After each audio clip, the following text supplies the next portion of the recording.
Bryson Stott stands in. And tonight's first pitch is in off the plate for ball one. Stott 0 for 3 last night, 4 for his last 17.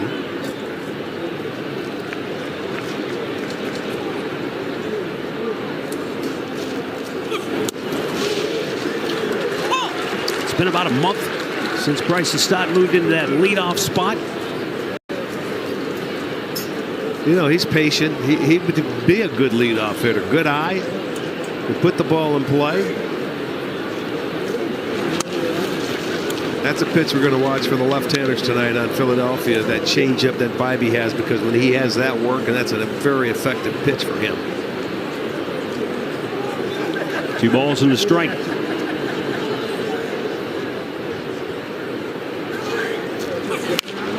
Comebacker. Bibee will take it himself, and then the flip for out number 1.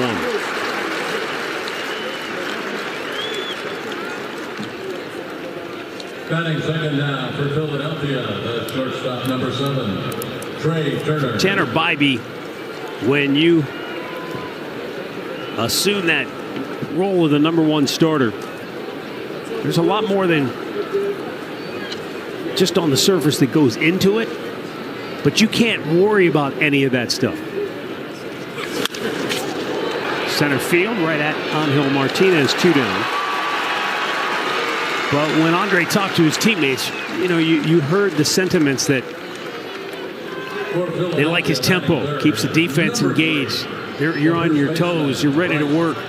And more than that, Rick, it's that belief that they have when he goes out there, they have a shot to win. That's more so than anything. You've got to prove to your guys behind you that, you know, you're in there for every pitch on every game. And that's how you earn that respect from the guys that are trying to play behind you. Every starter should take that into play and give it the best they have. I know they try to, but a lot of times it doesn't work out that way. You know, Matt, Rick, tempo is real. And Rick, you've told us this for so many years. I don't want to cut you off, but it means something, because every player I've talked to, without me asking, says, yeah, man, I love being I love playing, because he gets the ball and goes, and that keeps me in the game. That's a big key for a lot of pitchers that they don't know what they're doing. They sit around, they take a little too much time. Even though there's a pitch clock, you can still have the better tempo. Fly ball right field. John Kenzie Noel puts it away, and it's a very tidy 8-pitch first inning for Tanner Bibee. The Guardians are coming to bat.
Ranger Suarez on the mound for Philadelphia, making only a second start. He started the year on the IL. He had some back stiffness, made rehabs down in the minor leagues. And his first one against Arizona did not go very well, where he only went 3 2/3, gave up a career-high 7 runs in that ball game.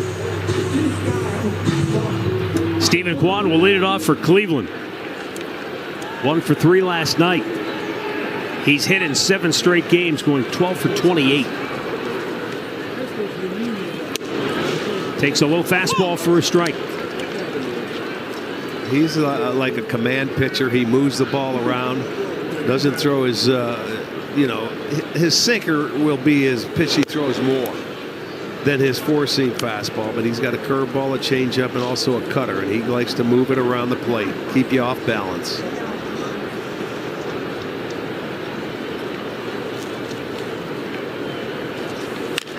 Topper over the mound. Turner, the shortstop, has to hurry. Kwan is out by a whisker, according to Alan Porter. It was very close. Yeah, by the eye, I thought he got him, and he had to get rid of it quickly, and he certainly did just that. He's going to be on the way down to the bag when he catches it. Just couldn't get enough momentum to get that foot down. Yeah, I mean, that's about as close as you can get. So Kwan is out number 1, and that brings up Gabriel Arias. 0 for 3 last night with a walk and a run scored.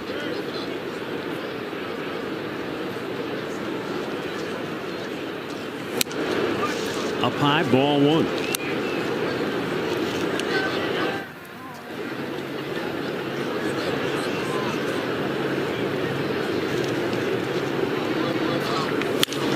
Line drive right at the shortstop, Trey Turner. 2 up, 2 down. In Ranger Suarez's first start, he was good early, but then Rob Thompson said he made a couple of mistakes. They did not play good defense behind him. That didn't help. But he said, Rick, he left the changeup up, he left the breaking ball up, and Arizona's got good hitters. They took advantage of some mistakes, and it made the final line score look ugly. Matt, it may run a little deeper than that on the Philly side when you talk to some there, because he started last season 10-1. He was a guy that everybody was talking about at the All-Star break. He ended the season 12-8. And he's had some issues, as you said, with the back, and some people were feeling like maybe his stuff hasn't been as crisp since the first half of last season. Yeah, the Phillies as a team Hitters folded in the second half last year. Hitters will let you know that. If you're not hitting your spots and you're not really overpowering, you've got to. Now, in saying all that, Rick, you know and I know, when this guy is on, he can befuddle you. Well, we saw him last year get off to the start he had. He was impressive. And he's done it in the playoffs in the past as well, too.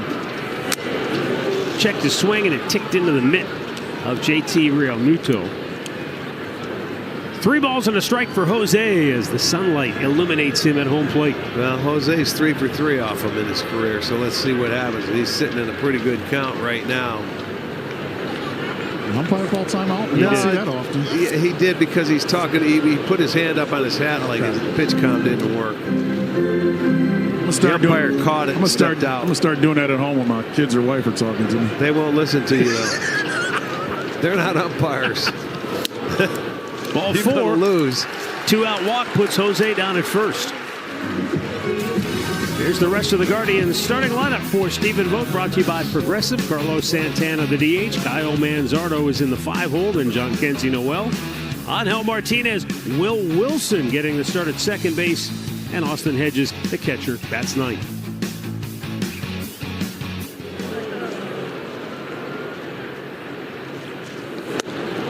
Santana takes. It's called a strike.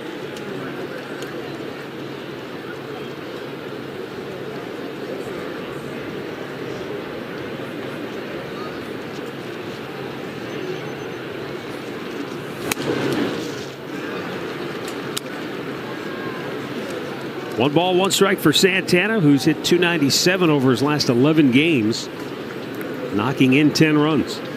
I remember when Suarez was pitching, and I've watched him. He was never afraid to pitch right-handers inside and go with the heater at times, to set everything up.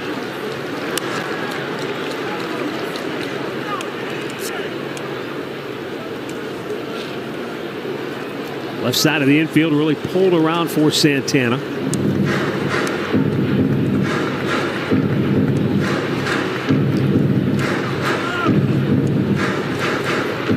No score, bottom of the first. Jose Ramirez at first base with 2 down. There goes Ramirez. Santana takes the pitches up high. A great throw.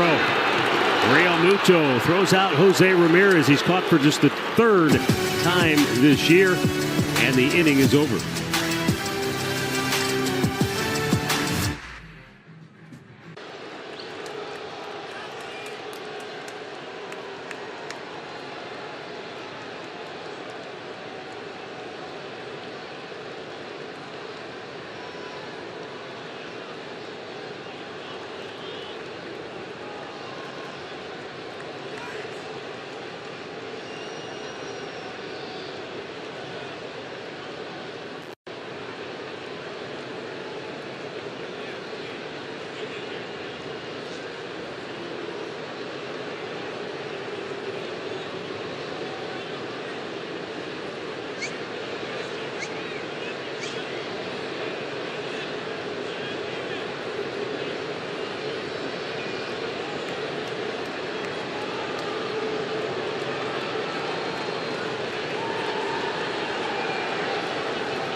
Hey, Matt, just wanted to wish you a very, very happy birthday.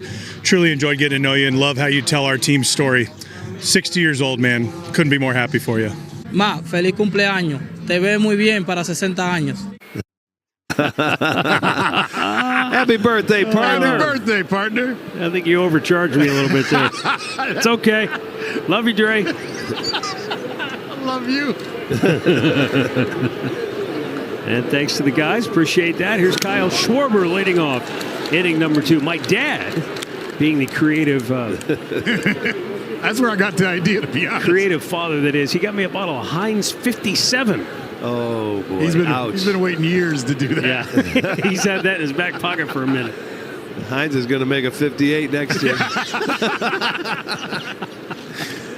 That's it. Tell him to keep going. You're in the penalty box. Schwarber looks at a changeup off the plate. 1 ball, 1 strike.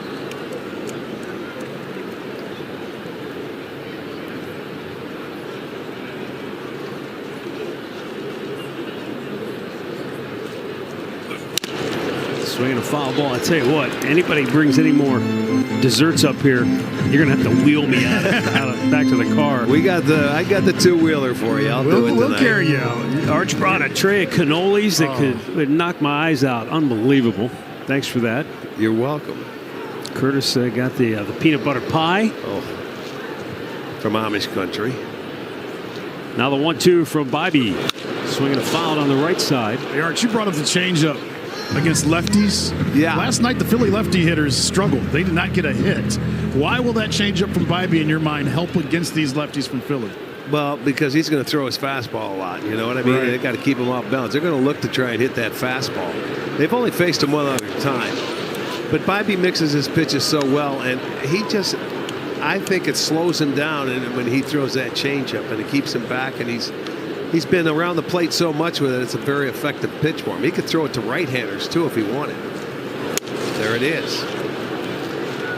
See, he can lock you up thinking you're coming with a fastball, and then it works. It just works on hitters. And I love that he's using the sinker against righties now, and it's helping. That's a big pitch. Yes. Well, he's starting to get a feel for everything.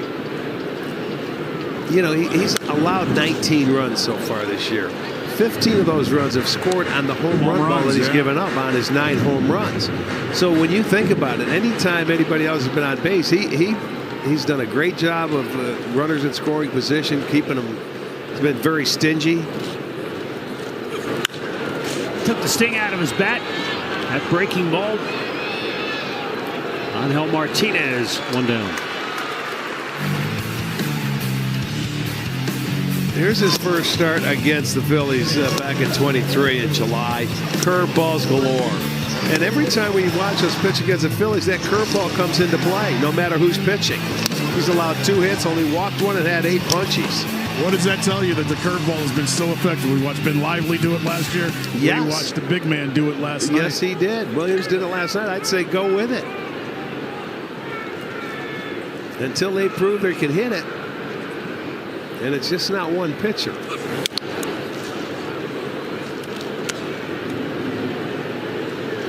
Nick Castellanos takes ball 1.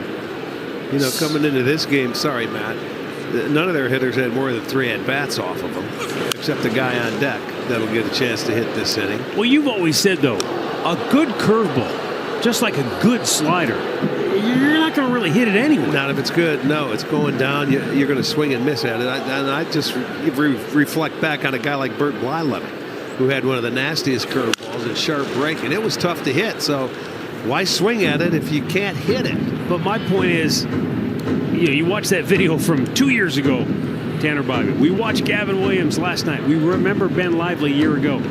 They were throwing good curveballs. I mean, 4 strikes and then in the zone and out of the zone. Right. Good curveballs. That's how curveballs works. Then you can go north and south on the guys. You know, when you've got your fastball.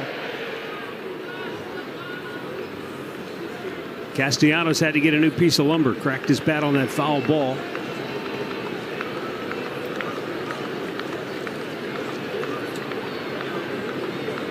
Bybee with the 1-2. Took the sting out again. That's it. John Kenzie Noel takes care of it. 2 down. Gavin Williams. Watch there's a great fastball locked up Schwarber, but a lot of good breaking balls. That's because once they get you looking at it, that curveball he had was vicious last night. You know, a lot of them were for strikes, and then once you prove you can throw it for a strike, then they'll swing it out of the zone. You know, but you got to prove to them that first time through that you can throw it for strikes. Here's Max Kepler, the former Twin, takes a fastball off the plate. Kepler 1 for his last 14 at the plate. Now Kepler has 16 at-bats against him, and he has 4 hits. A couple of doubles, a couple of ribbies. Of course, in Minnesota.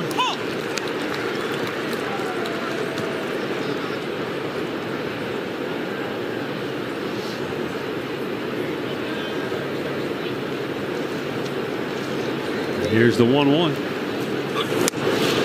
Fastball missed up high. And we know Kepler, a good low ball hitter. Yeah.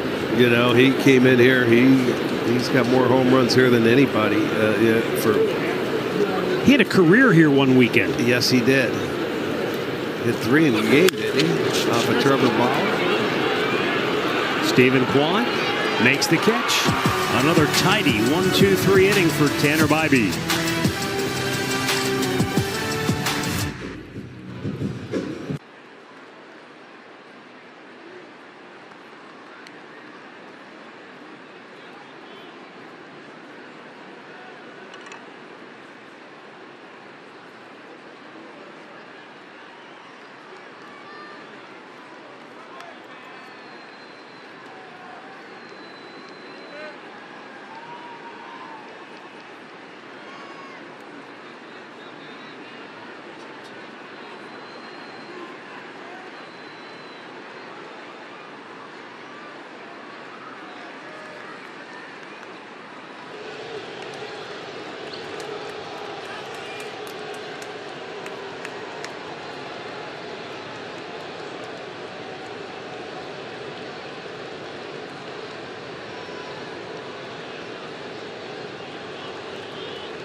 Well, the Brewers are coming to town for a 3-game series starting on Monday. You can get a district ticket presented by Miller Lite and catch the action from the corner bar or the brand new Terrace Hall for just $20. All district tickets include your first drink. Get yours today at CLEGuardians.com.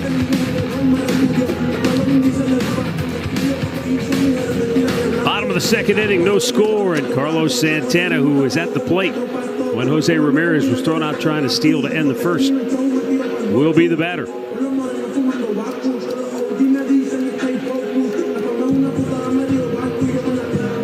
Waiting for Bryce Harper to take his position. With his glove rip or something? Might have needed something happened. Maybe the stringing, something in the webbing. Trip to the glove doctor. Yeah, see if any trainers in there working on it, because that's what they usually do when it breaks.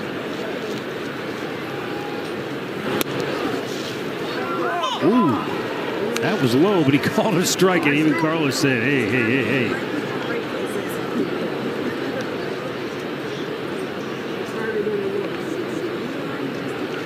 Now the 0-1. Broke his bat, lined it to left. That'll drop for a hit. Made him mad.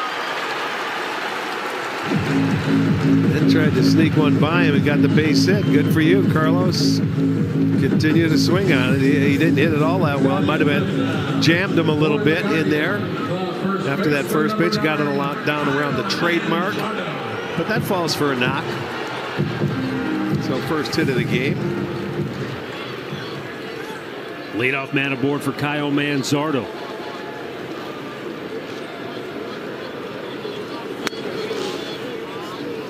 Not a ton of at-bats, but Manzardo, a very healthy .389 average against left-handed pitching. And that started from the jump against Kansas City. That's where he was 5 for 7. That wasn't he in that series from the start? Yeah. Yeah, I mean, he got off to a great start, hit a couple long balls off the left-handers he faced, and it hasn't stopped. Got a lot of confidence for him.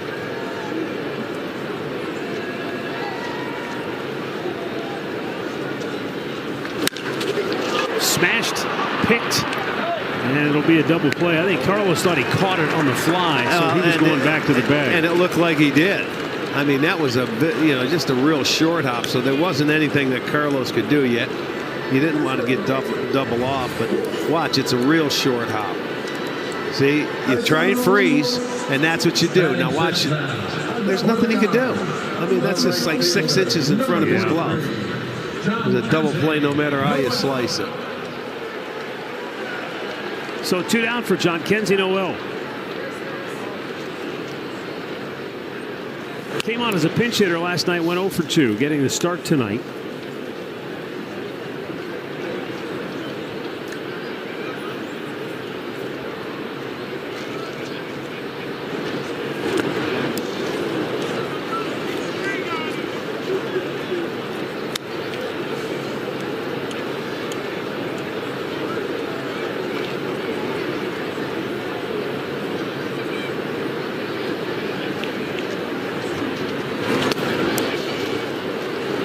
He swung at back-to-back curveballs, and he's put himself in the hole 1 and 2.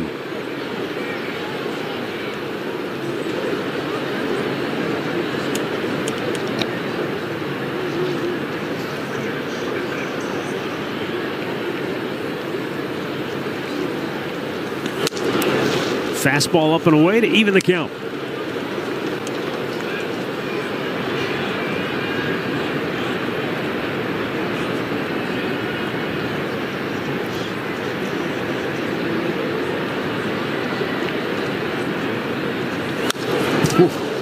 Took a vicious cut. Send out happy birthday wishes to Ruby Ducat of Weston, turning 86. Ruby, happy birthday to you.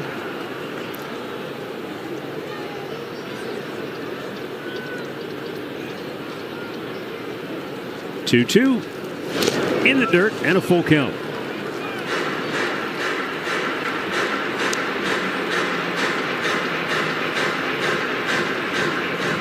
Ranger Suarez.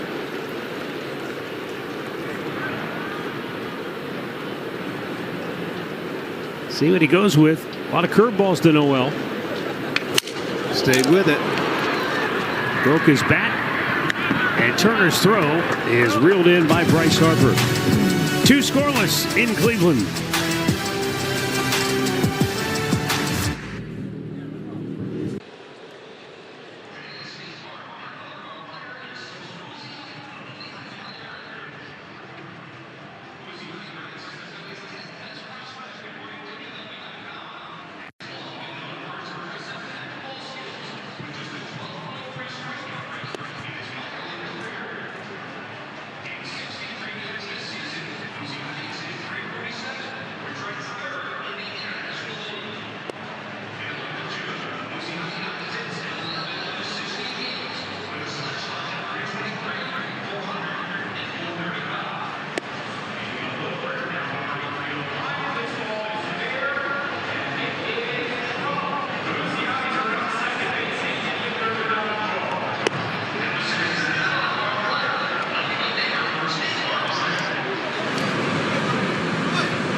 The Defy Wire Cam. Check it out. The action here at Progressive Field. Boy, it's nice to see.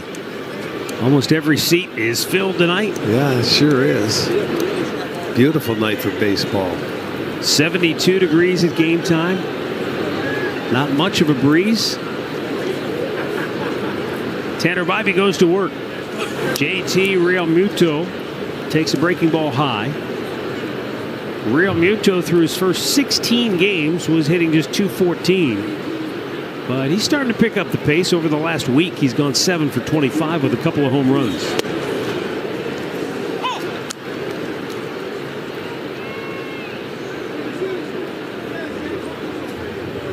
Well, he's been one of the best catchers around, one of the best for a number of years.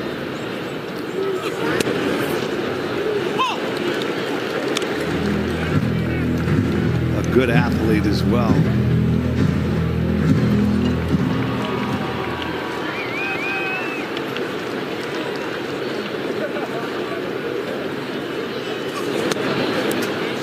Yeah, you know, you always have the watch on pitchers, their time to first base. Their time to home plate when there's a runner at first base. Right. And if that pitcher's time is quick, combined with the catcher's what they call pop time, makes it very difficult to steal. And Jose Ramirez found that out in the first inning. Realmuto has a very strong arm, but it's not just the arm strength. Right, it's the time you get rid of it. Just missed outside, full count. Just a whisker off the plate.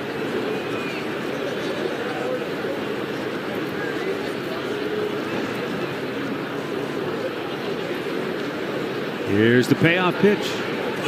Swing and a miss. He got him to go fish. And the breaking ball strikes him out. So what they refer to as pop time is the amount of time it takes from the catcher to catch the ball to release. And if you can do it under 2 seconds, you're very, very good. His is at 188, and Bo is at 2.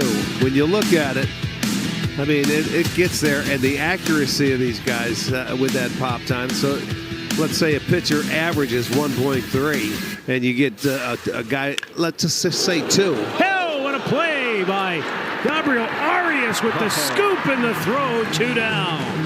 Wow, he didn't have much time to Arch from the seat of his pants. Watch this again. Progressive defensive play of the game. I mean, that was it, and in between hop, and well done. Just an Olay on the side. Now let me get up and throw him across with his arm, no problem. Great play.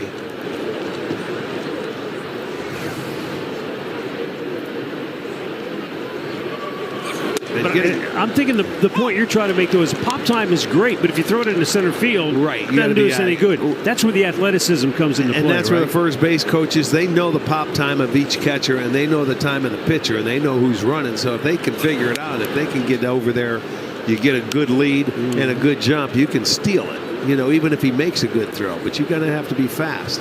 And slower guys are going to have to get better leads. And as John McDonald used to tell us all the time, the footwork is what gets you the throw. And for Bo, working on that footwork to get rid of the ball has been everything. But you said the main word.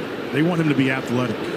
And you have to be athletic back there. We think of catchers, and I don't think people think of athletes. Yeah, it was the fat kid when we were little. But that's, put the fat kid behind home plate. But no, you have to be a really good athlete.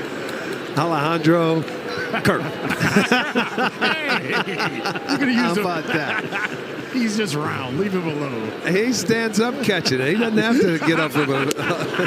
All right. Hey, I'm telling you, but he's got a good arm and a good throw. That's Yeah. what I'm talking about. But you said fat kids. I mean, Stop.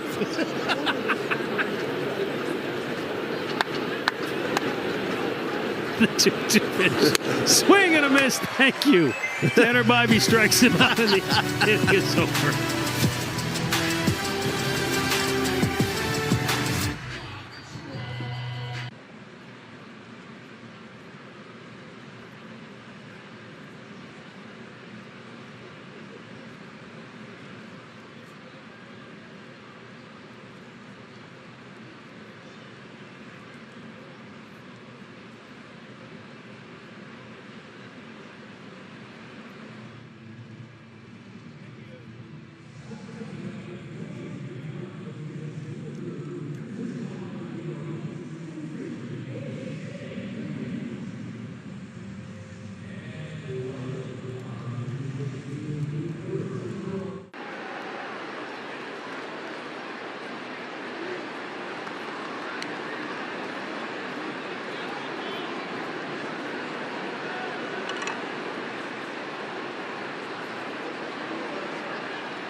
Cleveland Guardians baseball is brought to you by Levin Furniture and Mattress, your mattress headquarters.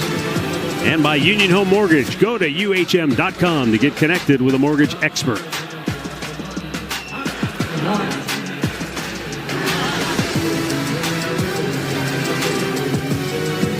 Bet365 betting odds as Angel Martinez leads off the home half of the third. No score here at Progressive Field.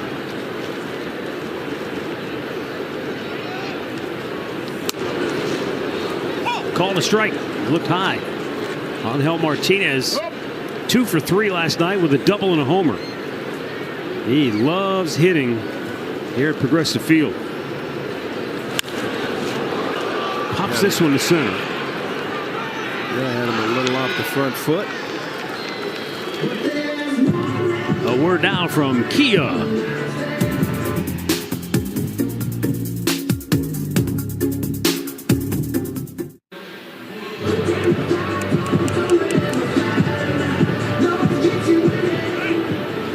Will Wilson. This is just his 6th start. He's hit in 3 of the 5, make it 4 out of the 6. As he has a 1-out single. He wasted no time. Like that first pitch, get after it, baby.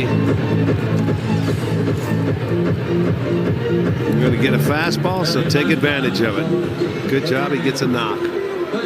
Second hit for the Guardians. Santana had a leadoff single last inning.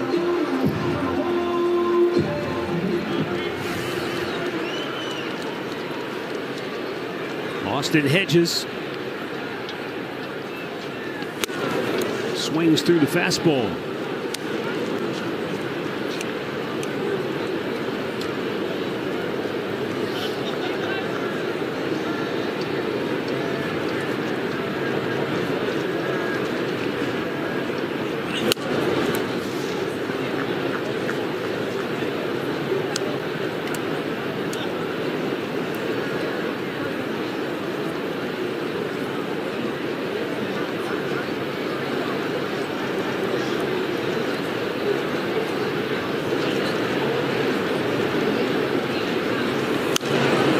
Back our way. Oh, thought you were going to get a baseball too. Put in your bag and go home. I was going to let Carlos get that one.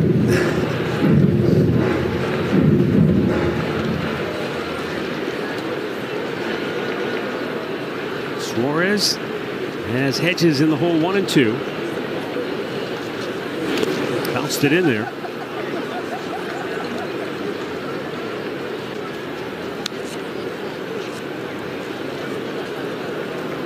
Rob Thompson had to pull the plug on Suarez's first start after just 82 pitches because he ran into trouble and he's got clobbered in that first start. Softly hit to short, cutting in front is the third baseman Sosa, and they only get the lead runner. 2 down.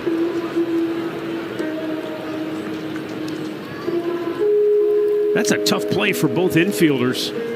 Yeah, I mean, you were just going to get it. They won because, you know, they wanted to look for 2 because Hedgie was running, but it certainly wasn't hit hard enough. But they could still go to second base and get the lead runner. There's Stephen Kwan. That's one of those little things that, again, gets overlooked in the box score. If the only play, let's say Turner fields that charging in and his only plays at first. Now you've got a faster runner at second. Kwan dumps one in. Yeah. It could be a run. Absolutely. But that's like the infield clock. I mean, the internal clock of infielders. They know who's running, and enough time to can I still go to second base? They know, and they just feel they can get an out there, or they wouldn't throw it. They just go to first. That's just from work and work and work every day. Also, why you tell the third baseman to cut him off. Kepler makes the catch. We played 3 here at Progressive Field, no score.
Philadelphia, the leadoff hitter. 4th inning here at Progressive Field. We're happy to be joined now by Covelli. Cocoa Crisp, one of our all-time favorites here during his time in Cleveland and elsewhere too. We always rooted for you. We always loved the fact that you like to kick it old school. No batting gloves when you went up there to the bat. We love that about you. That's it. I guess it all started when I couldn't afford batting gloves as a kid. that made a good point. How did you? And I know your dad was a boxer, and I know you're a big fan of the fight game. How did your love of baseball begin? Well, my dad loved baseball, and at the time, my good friend, he was into baseball, and because of him, I got into baseball. I was into boxing and karate at the time. Yeah. And once I started playing baseball, I was good at it. I just fell in love with it because when you're good at something, it's easy to fall in love with, I guess. That makes Who sense. taught you to switch hit? It was my dad. He just asked if I wanted to hit from both sides in the batting cage, and You just went out and practiced? I was able to do it. And Yeah. like the next year, I was switch hitting in games. Yeah, I that's started smart. playing at 9. Yeah. Yeah, a little later than most. Coco Crisp grew up in California. Not to go too far down the family rabbit hole, but I always loved the story about the Quick and Split. It's the best name for a restaurant of all time. And your dad and his brothers, right, started that from the ground floor? Yeah, that's right. Los Angeles, California, and they came together because my dad was a prize fighter, and he said his story was after his first professional fight, which he only lost one professional fight, right? Not until I played here and we had an actual commercial thing, he told me that he only had one professional fight. And in this professional fight, up until that point, I thought he was the man, right? He still is. But he got hit with an overhand right, and he said he saw the lights up above, but not as lights as hamburgers, hot dogs, and French fries, and he realized that he needed to go into the restaurant business. And so he went into the restaurant business with his brothers, and It's going to get through. Trey Turner with a one-out single.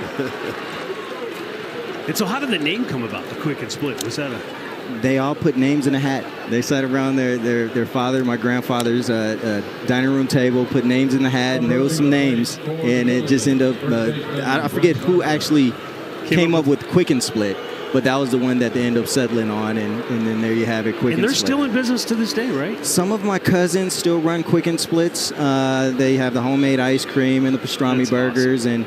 and Nice. they do a good job with it. Yeah. Now, I know you always loved the game. You played a long time. You've done a little broadcasting. You've done some coaching. What are you doing right now? I'm coaching Little League. Yes. I am coaching Little League right now. I'm missing, actually, they had a game today, and I think they lost 14-3, but that's okay.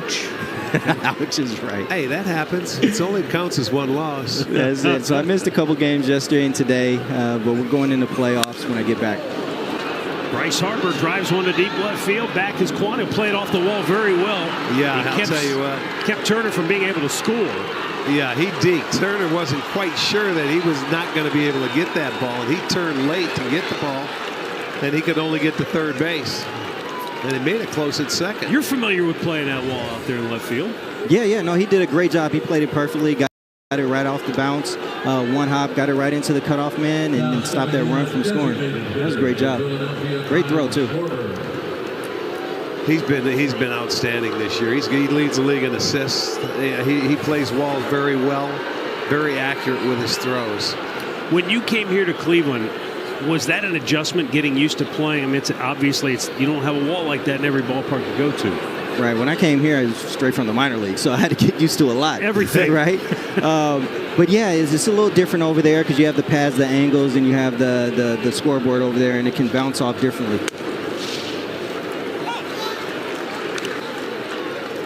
Still looks the same though, doesn't it?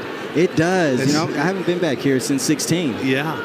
So that was a nice. really good year then at the end of that year. It was almost a really good year. But I was so happy to come back, and finish my career where I started it.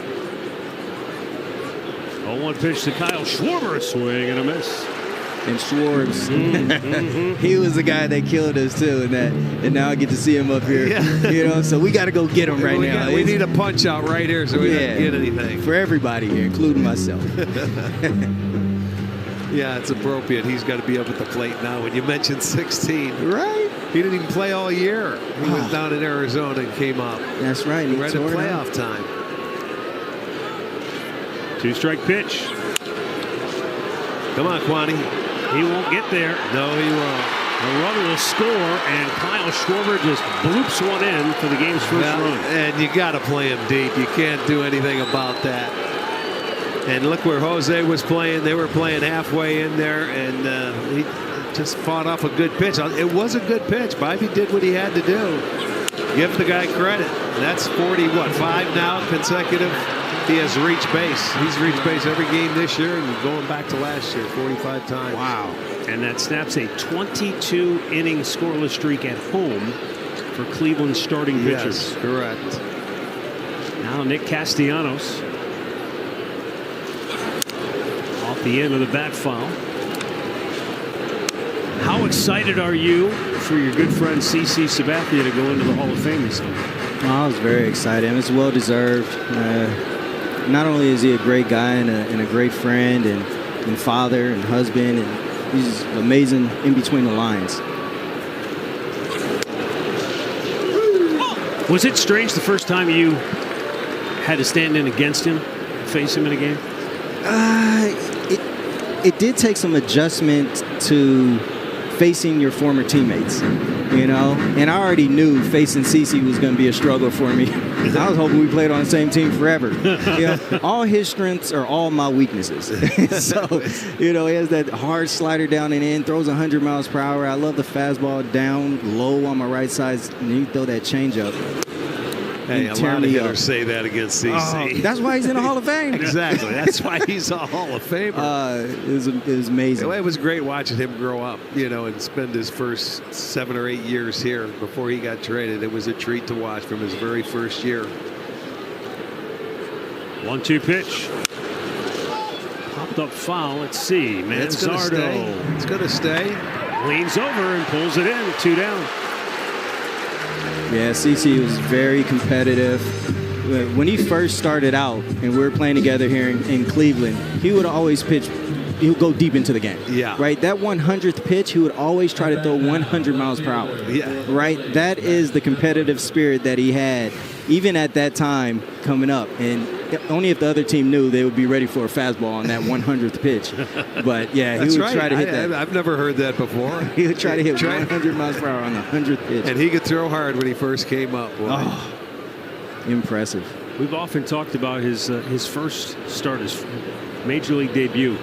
I don't remember the exact number. It was 27 or 30 consecutive fastballs. Yeah. It was just boom, here we go, heat, nothing but gas.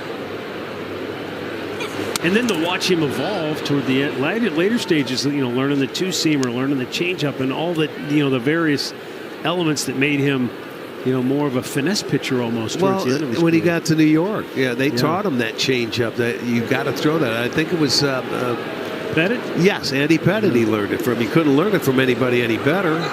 Swing and a miss, Kepler. Oh, he got him. They got thrown back to third. Harper got the foot in. He had him. They had to wait. It looked like Jose was a little tardy getting there. They had him with the bluff. They were going to try and steal a run there, and the fake got him, and they went through to third, but I want to see what happened. Jose had to come over. You see how far he had to go? He had a while. Yeah, they had him dead to rights.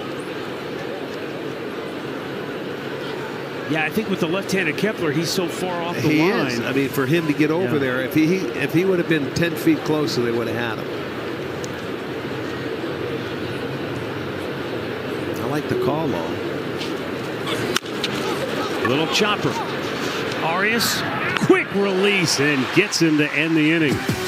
Phillies strike. They lead 1-0 as we head to the bottom of the 4th.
Well, I can't believe it's almost a decade ago, but let's go back to that 2016 World Series. Well, let's go back first to the playoffs. There you go. Coco over the Green Monster. Bam. Knocked the Red Sox out in that division series. And then in the World Series in Chicago, base knock, driving home a run.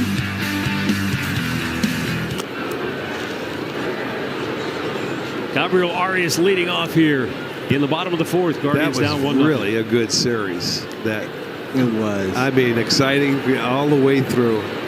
Right, two teams that hadn't won in a long time. Right, the top two teams. Right, Chicago had it a little longer. Now we still have that drought going on. We got to get back and do it sometime. All right, currently in second place in the division, correct? Yes. Yeah. Right behind Detroit. The Central Division is playing really well right now. They are. It's tough. 1 ball, 1 strike for Arias. Coco since April 30th. The Guardians, the Tigers, and the Royals are combined 24-4. Wow. I mean, it's been amazing to watch all three of these teams get hot at the exact same time. There's a high fly ball to left. Kepler just shy of the track. Pulls it down. Yeah, these three teams, and you can't discount the Twins. They've been hot as well, especially since they left here. Minnesota has been playing well. They won about 6 in a row. They win tonight. I think 4 teams above at or above 500 in the division. So it makes it hard to gain some ground. Yeah, a long way to go. Though we're only about the 40 game mark. We're just starting. We're just starting.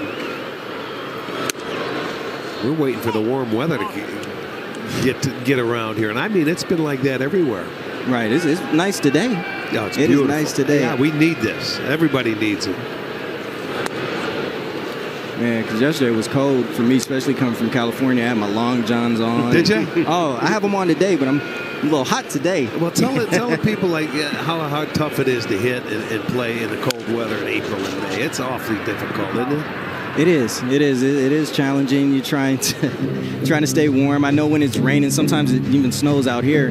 Yeah, I would play with a pair of socks on, a grocery bag, and then put another pair of socks on just so my feet wouldn't get wet. Yeah. So you're always trying to figure out how to get warm, putting your hands underneath your armpits. And that's why you love pitchers that throw strikes and say, let's go. I know. You hated pitchers that would fall behind. Oh, 100%. 100%. Let's throw me a strike. Let's get this ball in play. Let's play this game. Let's go.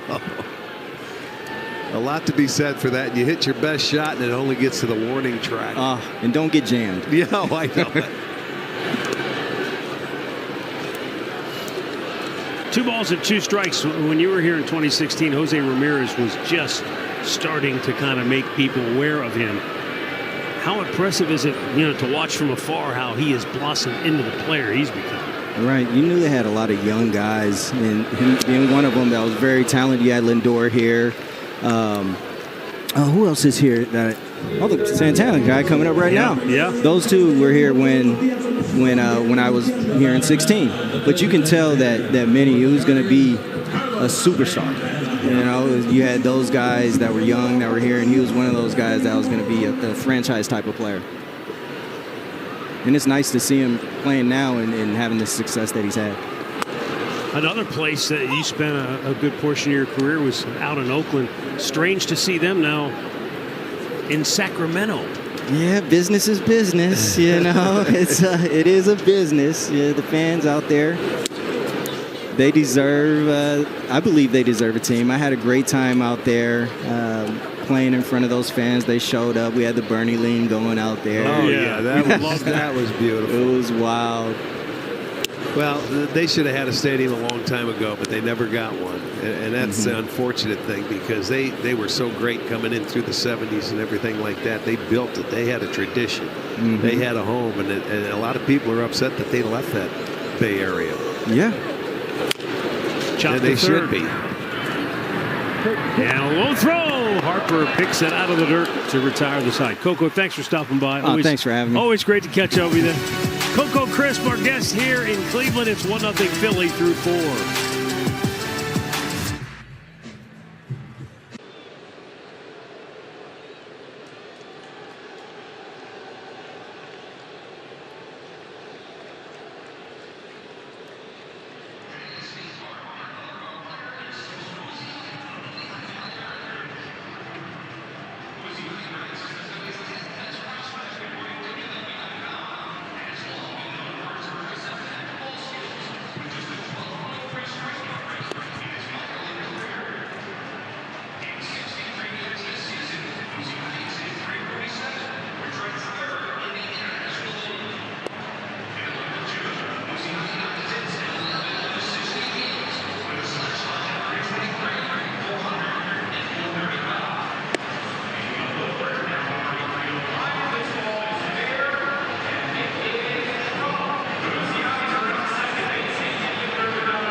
TV presented by Progressive.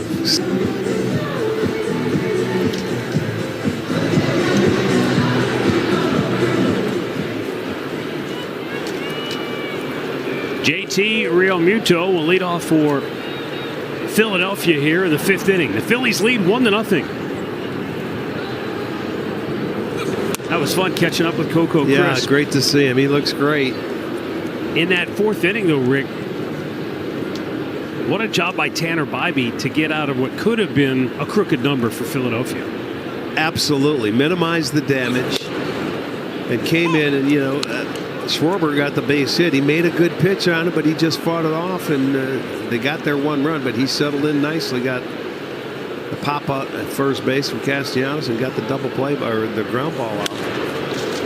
High pop up on the infield. Manzardo called off. Wilson 1 down. There's a look at the Home Depot getting it done since April 8th. There are the That's best home opener here, right? records April 8th. in baseball. Mariners, they played very well, and their offense has been, that's a good portion of it. You think they would be doing it with the pitching, but they're doing it, I think, more so by offense. They've had a lot of nice comeback wins. They're not striking out as much suddenly. Bingo. They're putting the ball in play. Imagine that. I know. It's changed everything with them. Well, how about Minnesota? That's They're too, putting right? the ball in play. Okay, that makes sense. The 2 teams that struck out the most. Can't score if you're walking back to the dugout. Marsh with a drive to deep right field. It's a fair ball up against the wall on a bounce. Noel, good strong throw to second, but in there hustling with a 1-out double is Brandon Marsh. He just came off the injured list 8 days ago. He was down with a right hamstring injury. He got out and hooked that ball. And Noel made a nice play. Made it close. Made it run. Playing off the padding and got it in there, and see where Arias was trying to decoy him like the ball wasn't coming. But he hustled out of the box. We're seeing a lot of fly balls today from the Phillies. What does that tell you, Arch, that Bybee's doing? I don't know. They're just, because we don't see that many fly balls against him usually.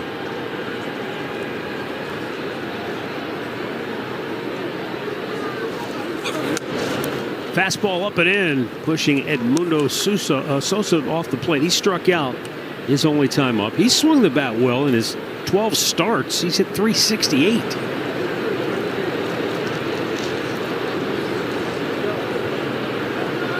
Throw to second, and it was close, but he got the hand in. Bobby's going to make an attempt at that because he's probably the best pitcher they have that does that.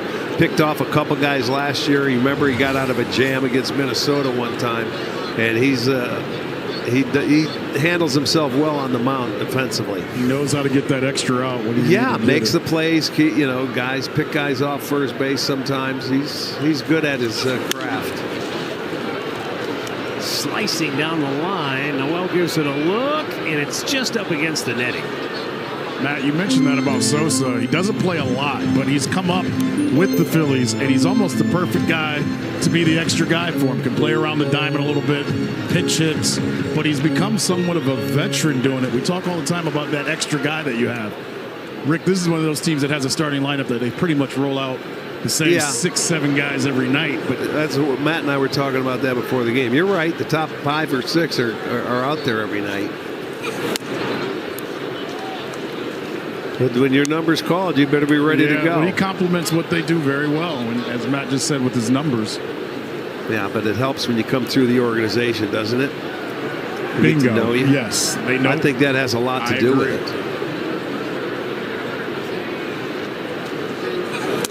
Two-1 is just a little high. 3 balls and a strike.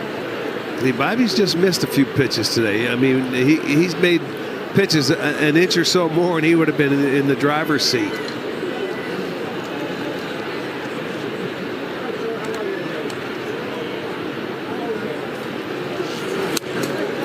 Isn't that amazing? He takes that fastball that was just a little bit above the zone, just spit on it, and then he swings at a high breaking ball because he sees it and it's a little slower. So he feels he can hit it. But it's doing something different than the last one did.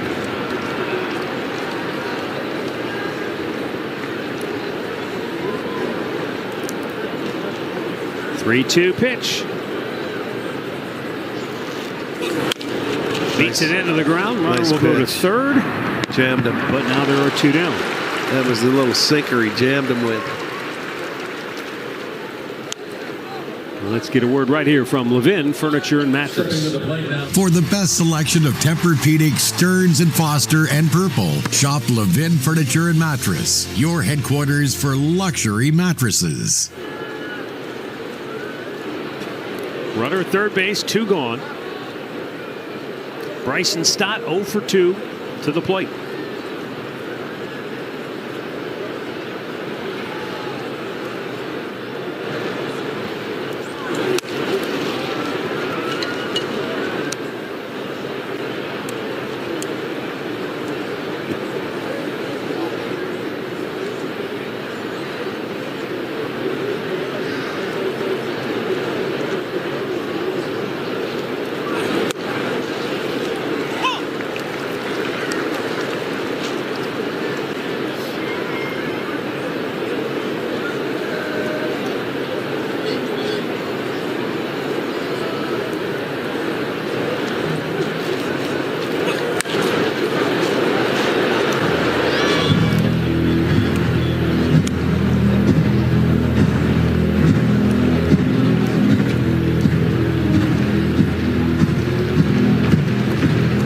Bobby taking that deep breath, trying to work his way out of this mini jam here in the 5th with that runner at third base, 2 down.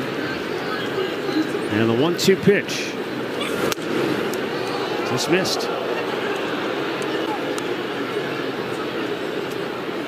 See, that's what Stott does. I mean, a lot of these guys, they know the strike zone. And you look like it's so close, and you think they're going to swing at it, but they know that's going to be off the plate. There's that changeup. He doesn't have the great changeup today that I've seen him have before. And you combine that with the fact that Bryson Stott, his swing rate is at about 38%. That's a career low for him. Yeah. Well, you said he never swings at 93, 94% of first pitch. pitches. Yeah. He's going to make you get in the zone. 3-2. He might have helped him out. Pulled it foul. Yeah, that one he did. He's been very good, though. He's been efficient. 71 pitches. Now you're in the 5th. But you're onto something. He's been pulling or yanking. That changeup. Remember that changeup gets him straightened to the plate, where every other pitch he throws is on target as well. So when he gets that straightened out, he'd be fine. Didn't he say that start against New York, that changeup, Andre? Yes, that's where he gets them. They almost had a harness behind him when they worked in between his starts out in the bullpen to get him to land straight down. Right. Sometimes he can go off to the left a little bit, and that's what you see. And you pull it. Yes, and you see tonight with the changeup, yes. It's been pulled a few times. So he's got to see if he can make the adjustment. If not, if he doesn't have a feel, he's got to go with his other pitches, which is just fine. 3-2 is yanked foul. That one looked like it was had more plate. Now, where was that up. one? That one was upstairs. Okay. There's the change, but it was up. And when but it was on target where he wanted it and had the rotation. But now he's got to get it down. Constant adjustment out there from pitch to pitch. 9th pitch of the at-bat for Bryson Stott. Swing and a miss. He got him with a breaking ball. Just the third strikeout for Tanner Bybee, but it comes in a key moment halfway through. It's Philly 1, Cleveland 0.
Matt, happy birthday, man. And it's been a pleasure knowing you all these years.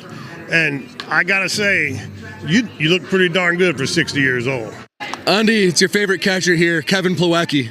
I'd love to wish you a nice, happy 60th birthday. Congratulations, brother. Oh, man. You know what? I got to do a better job of picking friends. No, you don't. You got the perfect ones. Hey, and I didn't have to tell him. As soon as I told him what was up. That was good. That was good. He couldn't wait. Where were we at? Were we in Boston? We were in Boston, We were in and we were talking about Kevin Plawecki. He was on Boston at the time, and we had talked about it. And then Hedgie gets up and he hits a home run, and I said Kevin Plawecki hit. And he's never going to let you live it down. Yeah.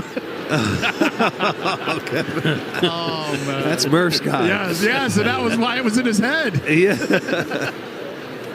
Here's the 0-2 to Manzo. Swing and a miss. Ranger Suarez has been sharp here tonight. Boy, I'll say this isn't anything near that first start he made. Even though after the second inning, he said he went 1, 2, 3 for the first 2 innings, and then Arizona got him for 3 in the third and 4 in the fourth. He's a vet that knows how to pitch, and maybe that back has been a problem for a year when you consider the numbers he put up last year in the first half and what he did in the second half.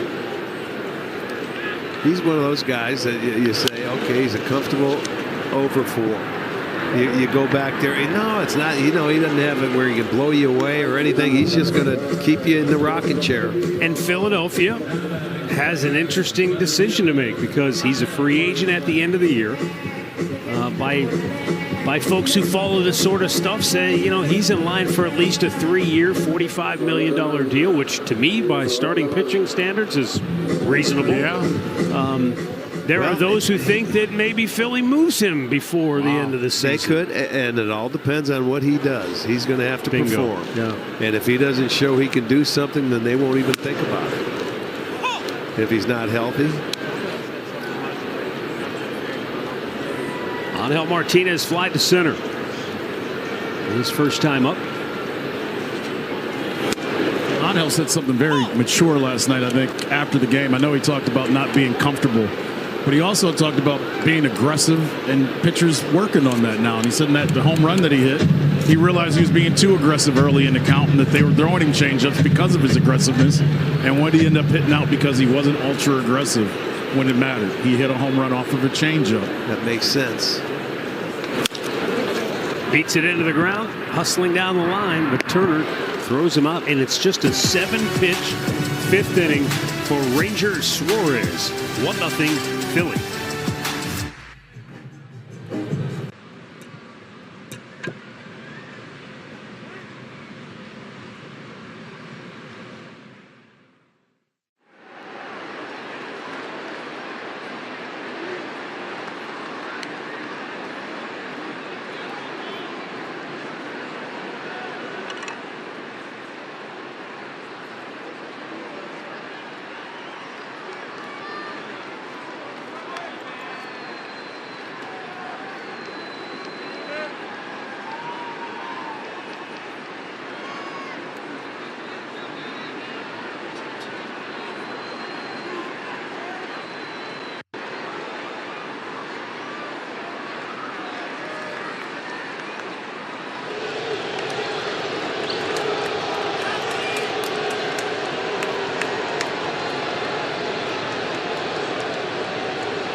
Guardians Baseball is brought to you by Spectrum, a fast and reliable connection making more things possible.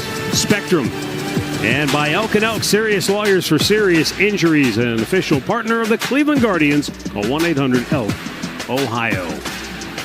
Guardians celebrating Armed Forces Day before the game here tonight and throughout the ball game. The official date for Armed Forces Day is next Saturday, but we'll be on the road, so paying tribute to those in uniform here tonight. 1-0 Phillies, 6th inning. It has been a very well-pitched game by both starters. It's been a good game. Both these teams going at it. Both pitchers doing a nice job. Trey Turner singled and scored in the 4th. There's that change up there. That was a good one. He's starting to get a feel for it. Turner shot one through the right side of the infield. That was the first hit of the game allowed by Bybee. First base runner the Phillies had.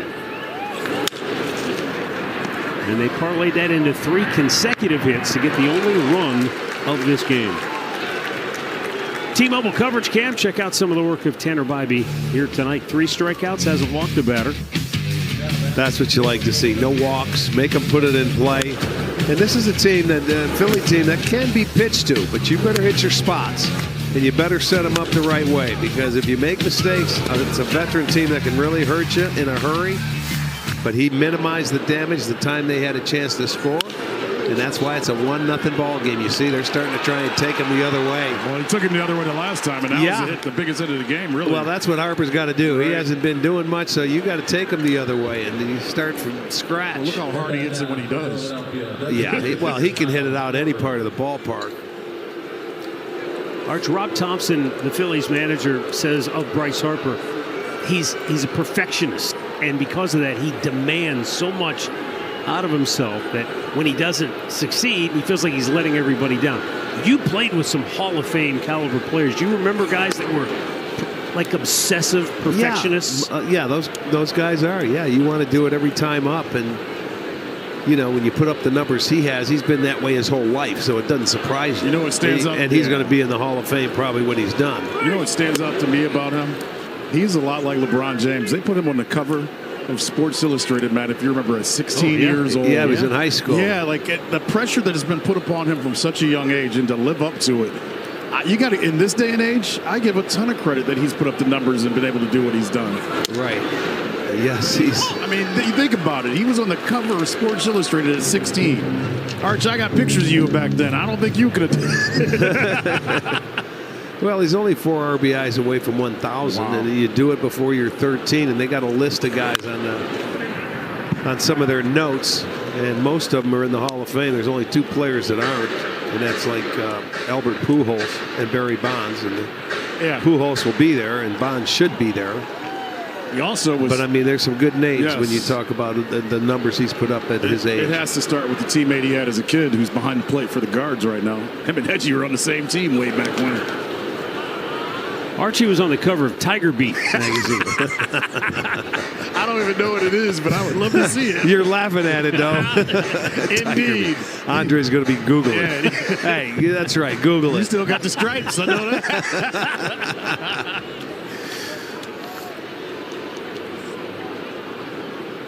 The payoff pitch.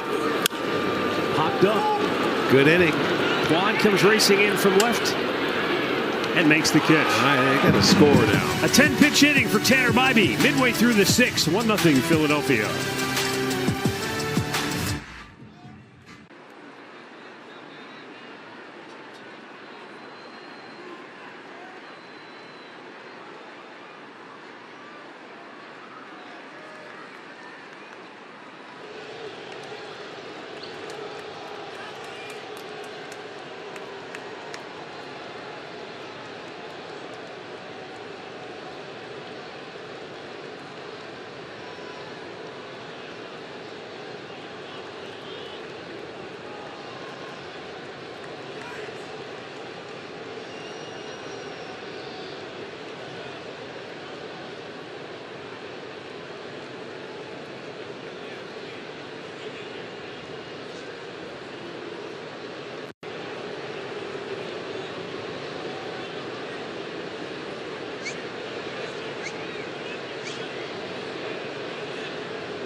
Well, prorated 25 season ticket plans feature the best seats at the lowest price. Plus, you'll have access to exclusive events, pre-sales, team store, and concession discounts.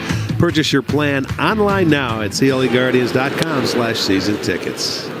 Over their previous 10 games, the Guardians have averaged 5.5 runs a ball game. And through the first 5 innings tonight, they haven't had a runner reach second base. So give Ranger Suarez, the left-hander, some credit in all of this. He has struck out 2, he's walked 1, he's given up just 2 singles. He has set down the last 8 straight. Yeah, he's got the ground ball working. Yeah, they haven't hit a lot of balls hard. Will Wilson at the first pitch he saw for a single into left field back in the 3rd inning. He's the last Guardian to reach. He jumped on that first fastball he got, and you see he's not going to give in here. Change up. 3rd strikeout for Suarez.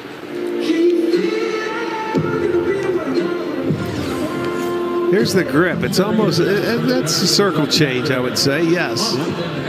Where it comes off, but he's got it 3/4 over there, and it doesn't spin like some of the other pitchers have it. But it takes enough off where you're out in front, and he doesn't throw that hard, so it must be effective with the same arm speed. Austin Hedges looks at a curveball outside, ball 1.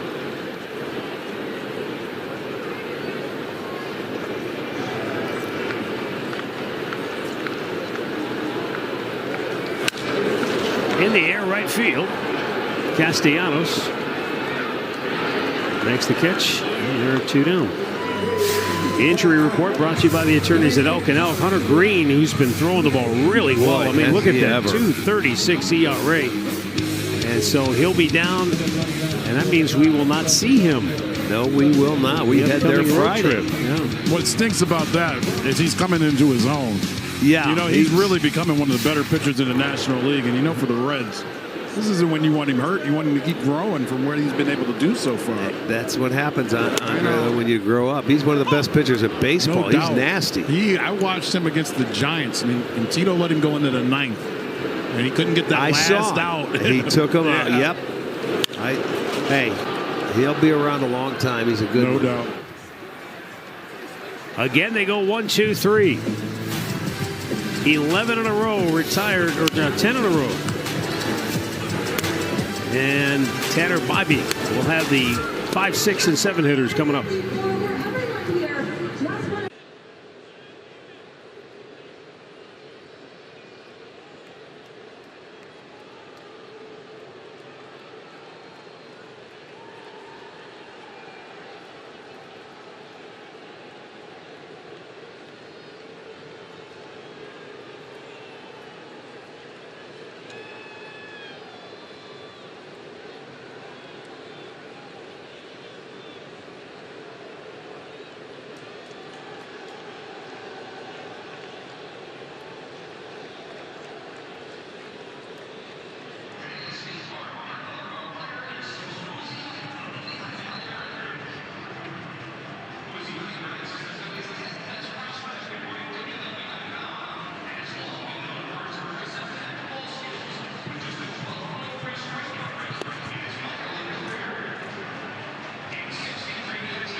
Both starters have been on point here tonight. Ranger Suarez has retired 11 in a row. Tanner Bybee has given up just 1 run. That came in the 4th inning.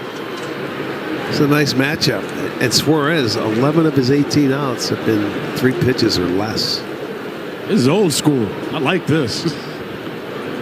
Yeah, I mean, it's got nice tempo. The Great hitters tempo. are swinging. The pitchers have been terrific. It's got to figure out Ranger. Well, they better hurry. While we have a second, happy birthday wishes tonight to Stuart Rose, celebrating his 92nd birthday. He was born and raised in Cleveland. He's since moved down to West Virginia. It's been a brutal last year for him health-wise, but I understand he's doing well and tuned into the ball game. So Guardians fan? Stuart, happy birthday. Stuart, Yes, sir. happy birthday to you, my friend. Max Kepler 0 for 2 tonight, takes a high fastball. I got to say, he doesn't look. I'm not used to him in this uniform yet, guys. Are you? Yeah, guys look different when they change teams. I'm so used to seeing him in a Twins uniform. That's all right. You asked me that about Bregman, and I thought Bregman looked rather natural You did. in a Red Sox uni, but I'm with you. Kepler, the number keeps throwing me off. Yeah, that's part He of was 26 all those years in Minnesota, and the 17 just doesn't look right. Now hitting for the Phillies. Catcher, It's like seeing you not wearing 2-8. Yeah, I'm gonna tell him tomorrow. 2-8-2-0. I'm gonna tell him tomorrow. You gotta change your jersey number, man. You're messing us up. No, he's fine. He hit with 2-6. That's true. Leave him alone till he leaves. Yeah, you're right. Now JT Realmuto has struck out, popped up.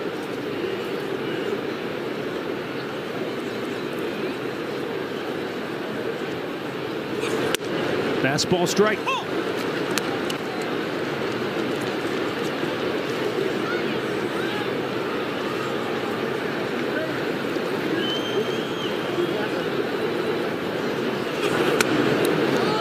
Good pitch. Yeah, it was. That was a good pitch. That's why Hedges left that glove there. He was waiting, letting him know that was a good pitch. He didn't grab it and throw it back.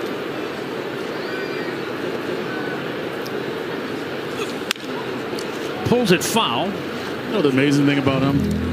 You guys are talking about his pop time and being athletic. He's caught a ton of games the last decade. He really hasn't slowed down yet. And I know last year the Phillies were worried about it a little bit, so they would DH him a little bit. Didn't happen.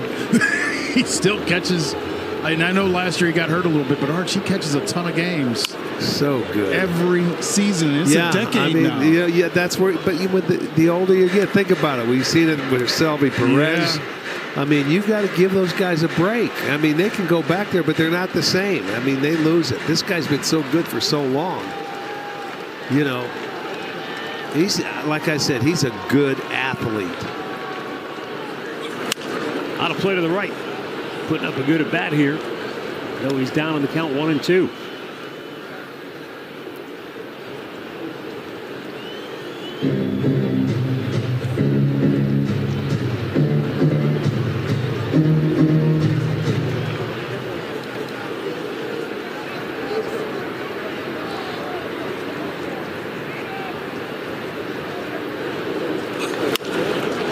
Took a little something off, racing in, and Angel Martinez able to keep it in front of him. That ball might have hit him in the face. He came in there and he dove, and he probably should have just let it go for a single, but he thought he could catch it. But I guarantee it bounces up, hits him in the face. Boom, right in the jaw. Is that like getting punched? Yeah, it is. Yeah, well, take a baseball, throw it in your jaw, and see how it feels. See it right up. It took that bounce. And I mean, here you go, real speed. He thinks he can catch it, couldn't. But and I will say this: I know it hurt. Nice job, you kept it in front of you, so he didn't get the double. And it was good hustle to get to the baseball, but it's going to be fun. It's like getting punched in the jaw. He'll make it. Don't touch it. Right? Come on, JD, get out. All right, now they're hold on, we're going to put your jaw back in place. Why are they going out to Bybee? He's fine. I'm not worried about him. Now we got a trainer with Bybee. Well, the last start was leg cramps, right? Yeah, so he's drinking They got something. Yeah, he's drinking something. Same thing. Maybe he has cramps And again. he was cramping in both legs last time. Yeah, in Toronto. Stephen Vogt ran all the way out to center. Now he's got a. Skipper's got to hustle. Look at him. He's got to Gotta make run. him work. Bybee said, "Get away." It's not a direct route back to the dugout. He's not even looking at him. No, He's not looking at him. He can't say anything or it'd be a visit. Evidently, everybody's okay. Martinez will stay in center. Bybee, after a sip of fluids, will continue. Though he's at 93 pitches, so this will be the last inning of work for him. Action in the bullpen. So Real Muto's at first base after the 2-out single, and Brandon Marsh, who doubled into the right field corner his last time up, is the batter. Fastball strike. That's Jacob Junis getting loose.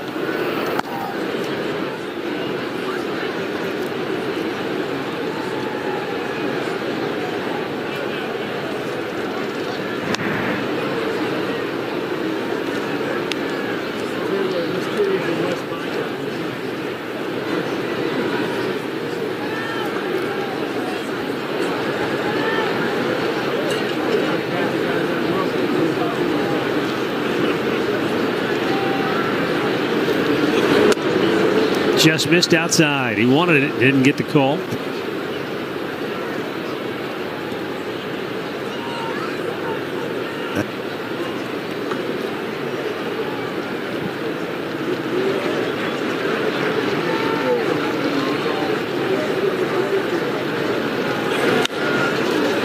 Marsh pops it up, playable.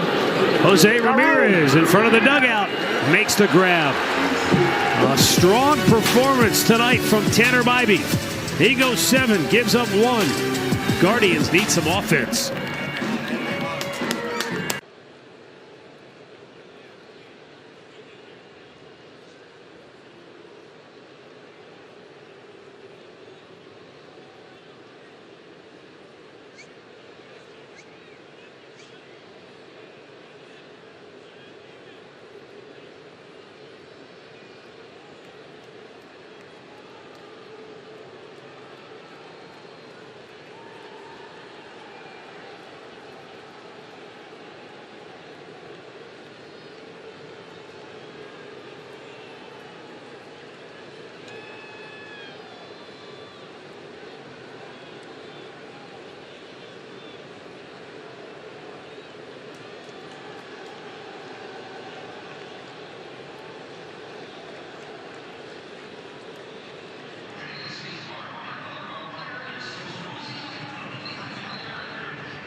This copyrighted telecast is presented by authority of the Cleveland Guardians and may not be reproduced or retransmitted in any form. And the accounts and descriptions of this game may not be disseminated without the express written consent of the Cleveland Guardians.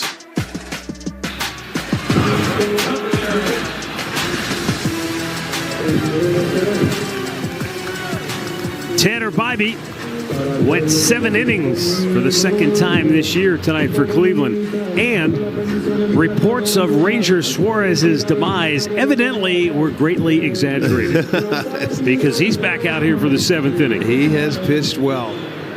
And he's at a pitch count now of just 65 pitches. Yeah, he didn't get through the 4th inning.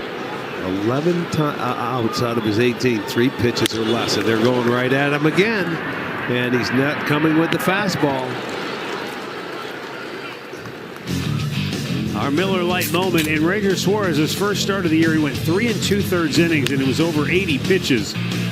So he has been very effective tonight at changing speeds and throwing off the hitter's timing. And as we know, that's the name of the game. Watch every hitter. They don't have a good cut going on. They're topping it. They're popping it up.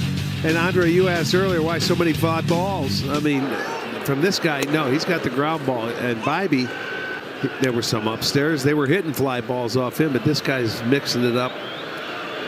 Ground balls, fly balls. You can see what we just showed. Everybody's off balance on the swings. Yeah, nobody's taking a good swing back. And then when you're looking for something slow, he throws the dart by you. And it's like 91, 92. Right.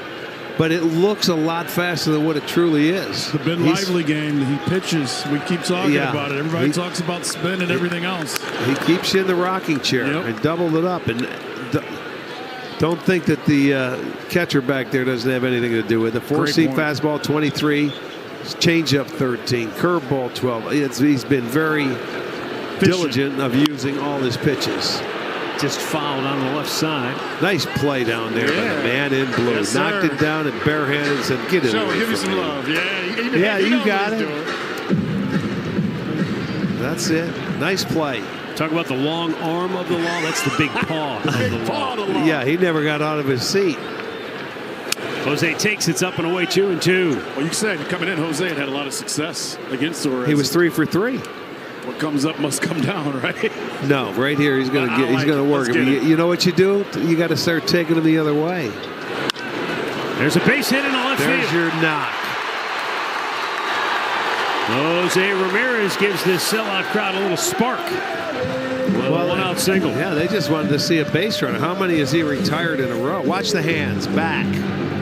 That was a great pitch. And it's a streak of 12 in a row retired by Suarez. That ball, he did pick it up off the ground. That's unbelievable. Look at those legs go down. And that's the only way you can hit that pitch. But I'm thinking as a hitter, you better start thinking of taking him the other way. Look off, look slow, react to the fastball later. Carlos Santana takes it outside, ball 1. That is only the 3rd hit for the Guardians. Jose earlier, after the 1st inning walk, he was thrown out trying to steal a base. If Tanner Bybee hadn't pitched as well as he did tonight, it would feel like you are buried in a deep hole. Yeah, but it's only a 1-0 game. No doubt. Got him eating a banana, guys. You know. They've tried everything with him to keep the cramps away. Off to the right, out of play.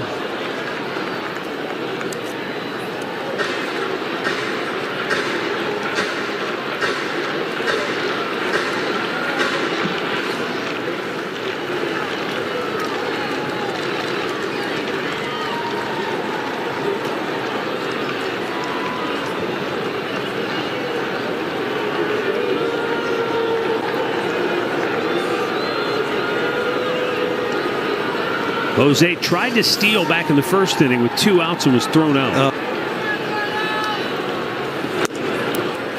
Suarez misses low, 3-1. This might be the first 3-1 count he's had all day. No, I take it back. Ramirez back in the 1st inning.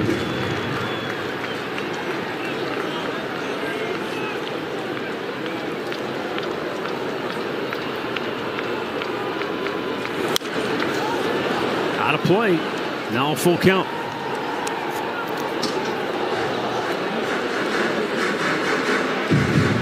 Santana, Matty missed that one there, Arch? Yes, absolutely right. He had a 3-1 pitch. He had the fastball and fouled it off. He was, you know, because that fastball, he probably was waiting for something off speed. Came back with a curveball and he pulls it foul. See, this guy has used all of his pitches, and I'm sure Real Muto's down there. Let's go. He's worked them well today, and he hasn't shaken off, at least that I have noticed. He's doing a good job behind the plate with the hitters. They're on the phone to the bullpen, and they will scramble in the Philly pen. Look at that. Locked him up on a heater. How about, and a low one. A low dart. It wasn't inside. He went down and away. I mean, this is a great pitch. When hitters, it's down. You don't see it down. All his off speed were down, not the heater. Gets the 2nd out. And his 4th strikeout. There's Kyle Manzardo, 0 for 2 tonight. He homered last night. And he takes a low fastball for a strike. Everybody's sitting slow now. He's using his fastball to get him out. And this is a guy, you said this about Kyle Manzardo before he hit the home run last night, the 5 walks leading into yesterday's game. Yes. He said yes, that was a good sign that he was seeing the ball better. Yeah, absolutely. And now you see what Suarez has done today. He's got him right back. He's got him in between. You don't know what it's like when you get in that batter's box and you don't know you're caught in between. It becomes a guessing game and you're losing.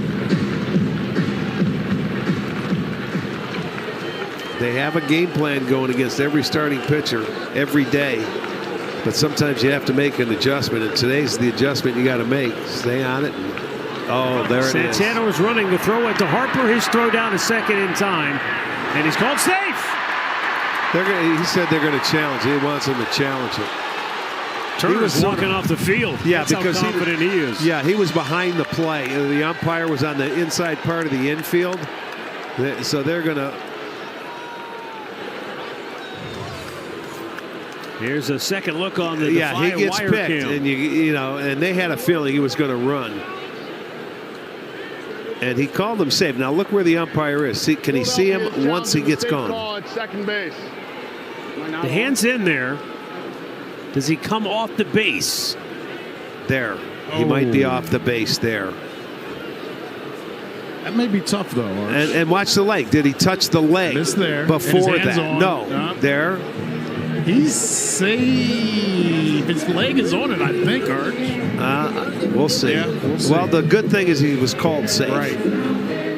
I mean, who knows what they look at? They got different angles than we do, so it doesn't matter. We'll wait and see. While we're at it. But you can see what. I can see why the umpire Turner, would call it, yes, where he was standing, and Turner said. Does he graze the left leg? That's what I'm thinking. Right here. Yes. Is it? That's the only shot I think they have right. if he's out. There, maybe. Well, if they can see something like that, who knows? Before Mr. Porter tells us, I've been told Tiger Beat was a magazine back in the day where major hotties got their pick on the cover. I didn't know you were a major hottie. That's why Matt told you that. You're out. This is going to be close because we can't tell from what we've seen. Here's an example where that mosaic where they can put all the shots on the screen at one time. That might be the only way you can get a definitive look. Exactly. I mean, he should have been out, but he did the swim move. He pulled the arm back, and you keep going. But he was sliding forever. He misses him there. He may graze him there. That's the only spot where maybe the tag was, but was his left time. Right hand on, you know what I mean? When we saw the other side, his hand was on the back for a second. This is a tough one.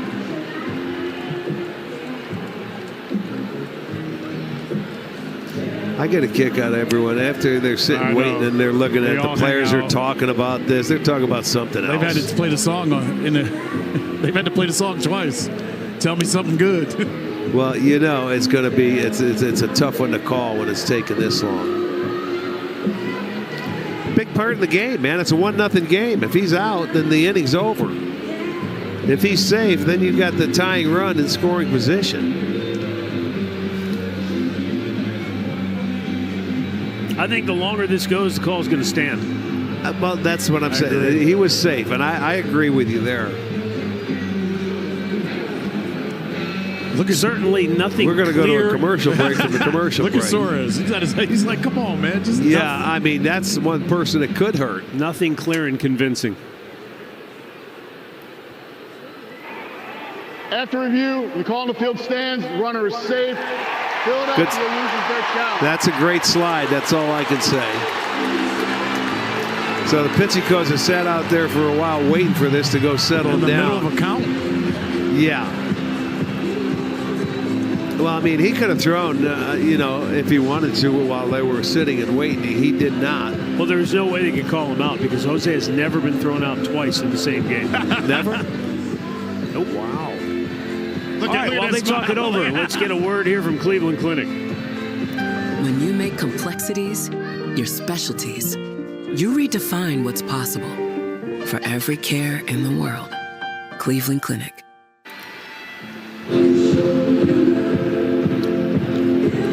Stephen Vogt out for, he's having a word with crew chief Alan Porter.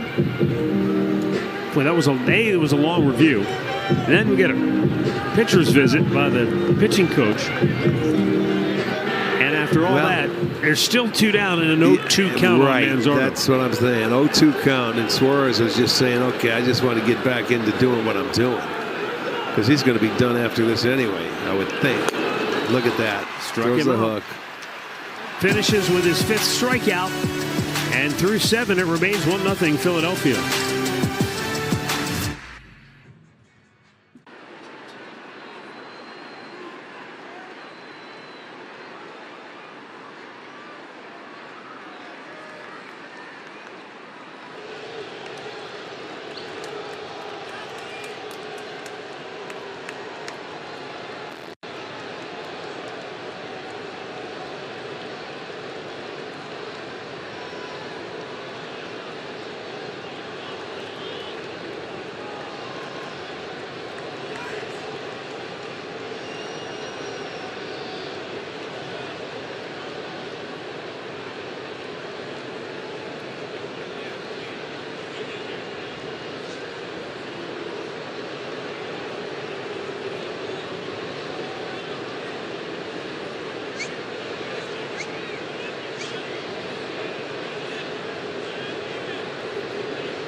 Well, turn your next trip to Progressive Field into an experience in one of the Progressive Field's 6 different premium areas, including the brand new KeyBank North Coast Social and Lexus Carnegie Club and lounges. Visit premiumcleguardians.com to learn more.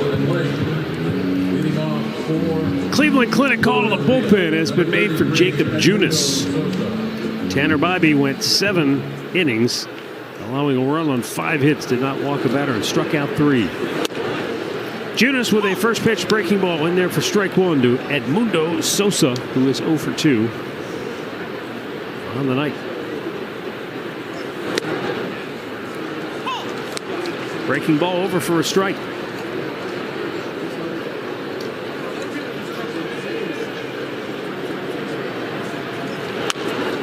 Little emergency swing. It was kind of late. He's just trying to protect. Yeah, exactly. Protect to stay alive for one more swing.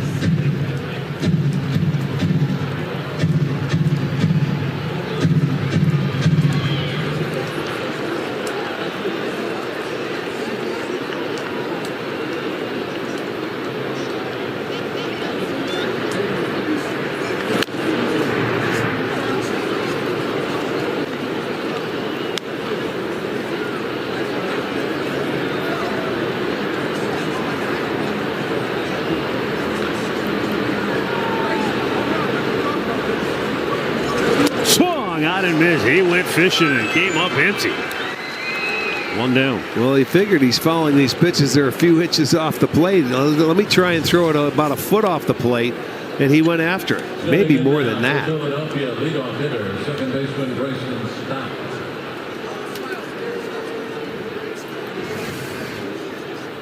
Back to the top of the order. Bryson Stott 0 for 3. And 0 for 6 in the series.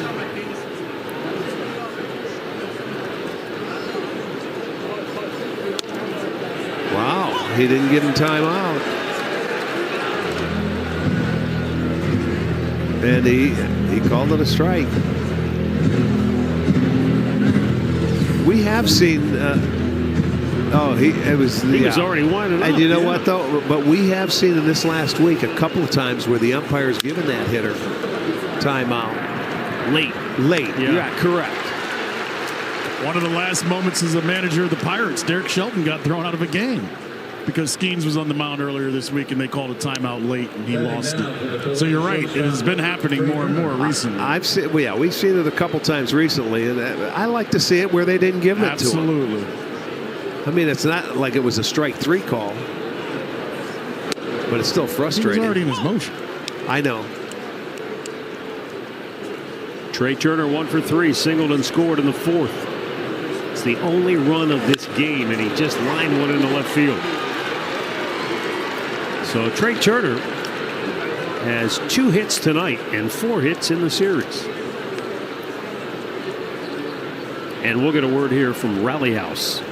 Play ball, Cleveland. Shop the latest in Guardian style with your favorite brands and throwback designs. Rally House has gear for every fan. With the left-handed hitter Bryce Harper and Kyle Schwarber on deck, Stephen Vogt will make the move to the bullpen. Timeout. We'll be right back.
Well, check out the largest selection of authentic jerseys, caps, hoodies, t-shirts, and more at the MLBshop.com, your official source for Cleveland Guardians gear. Left-hander Joey Cantillo on the pitch for Cleveland. 16th appearance on the year. 2 down and a runner at first. Bryce Harper at the plate. Low throw and a nice pick out of the dirt by Manzardo.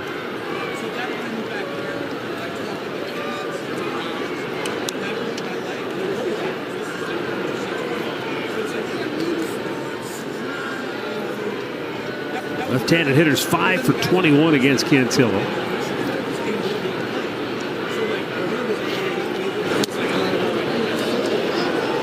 Just in off the plate for ball 1. As Cantillo has thrown the ball better, he has worked his way into what they call higher leverage opportunity situations. There's the ball driven to deep center field, and it's gone.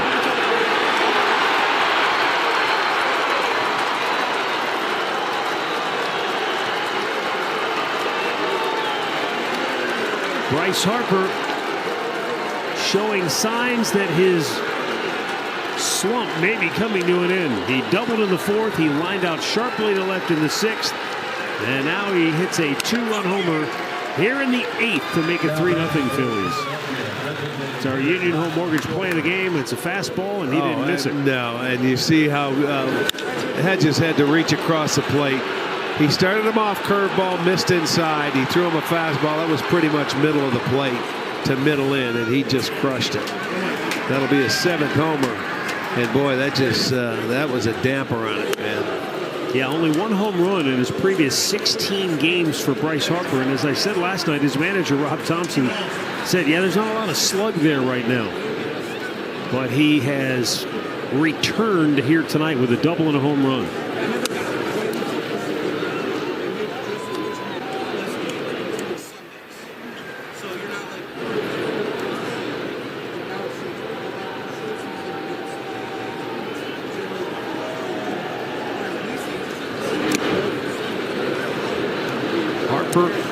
In his 7th year with Philadelphia, after he spent 7 years in Washington, And he's still under contract, I believe, until like 2031 or something like that. So he's still got a ways to go. Years to go. That's in front of the dugout and just over the netting onto the top of the Guardians dugout roof.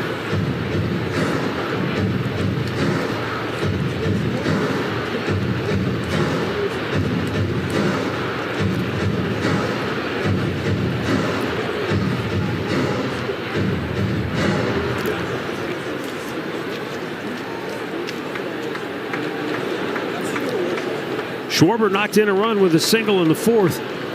He just kind of blooped one in the shallow left field. And that was the only run of this game until the two-run homer by Bryce Harper here in the eighth. Yeah, Turner and Harper have done the damage. Turner scored 2. He muscles that one into center field for a base hit.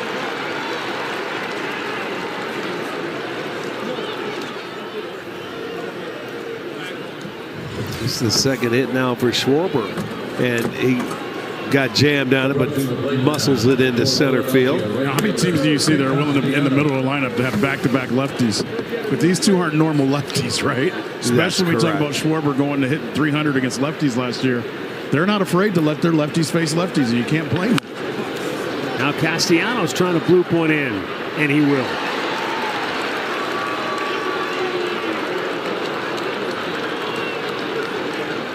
So 4 straight hits, 3 consecutive off Cantillo. Here comes Carl Willis. I mean, that home run was a missile, but these last 2, Schwarber just kind of punched one in the center. Now Castellanos off the end of the bat flips it into left. Now the Phillies are threatening to blow this open. All of this coming with 2 outs. 2 outs, nobody on base. Trey Turner singled. And then the move to the bullpen for Joey Cantillo. And this happened. Look at the pitch. Not where you wanted. That's middle in, and I mean 89 mile an hour fastball. Tell you what. That's why it was rocketed in right center field. So that was a 2-run homer. And then now, left fielder for Philadelphia. But the way the Guardians have swung the bat tonight, you wanted to keep it a 1-0 game, but now they got their work cut out for them. Max Kepler 0 for 3. And now he sends one high in the air, deep left center field. Kwan back, can't make the play. Backed up by Martinez. 2 runs will score, and the Phillies lead is now 5-0.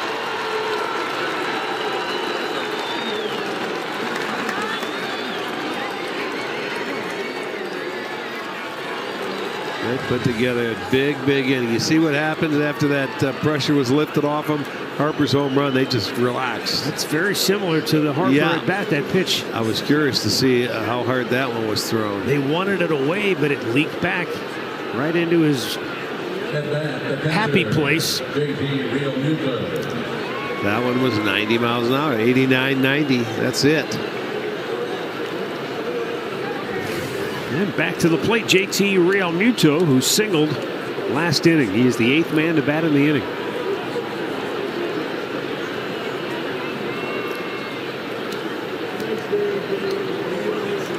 This is what we have seen from the Guardians over their last week or so. The big inning, and late in the game. Yeah, 5 consecutive hits.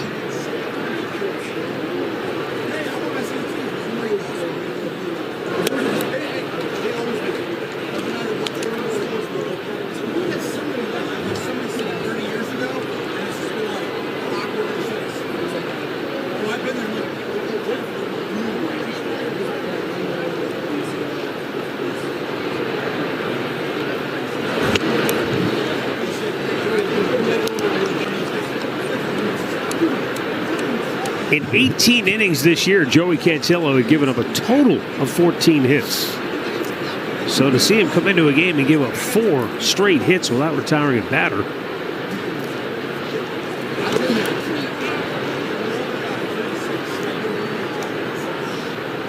It's kind of a head scratcher. but not when you see the location of a couple of those pitches. Two of them weren't hit hard, but the home run on the double.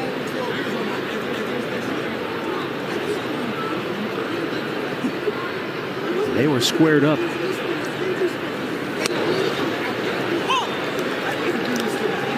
Three and one.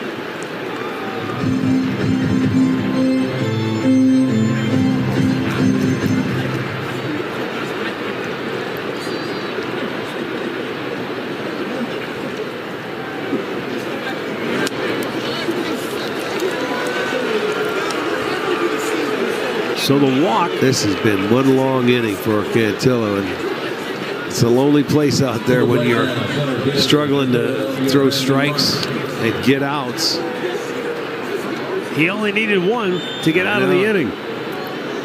He's still looking for it. The ninth man to bat this inning is Brandon Marsh. Man, they're just teeing off on the first pitch he throws. Kepler scores. To third goes Real Muto, and it's now 6-0 Phillies. And that was a slider, I believe.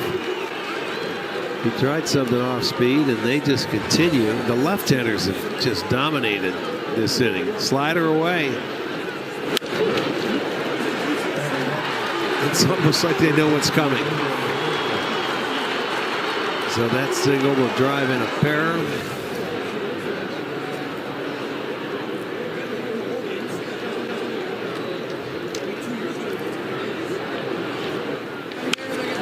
And Edmundo Sousa, base hit right field. That'll get another run home.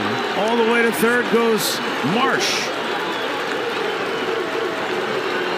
And the Phillies are just teeing off. That's their 7th hit in the inning. And it's everything they're hitting. This is a curveball. So they hit the slider first pitch last time. Now the curveball. And boy, oh boy. 7 batters, 17 pitches. So to your point, they're not waiting.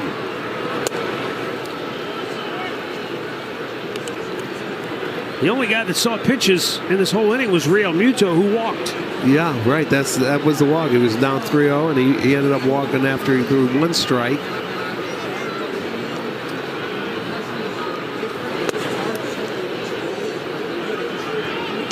Well, this tells you how good Gavin Williams was yesterday. We talked about it, and I know they came in late yesterday, but Philly hitting 7 runs is not a big deal. This is what they've been doing for the last week and a half, guys. Their offense is at the top of its game right now, and we're seeing it right now.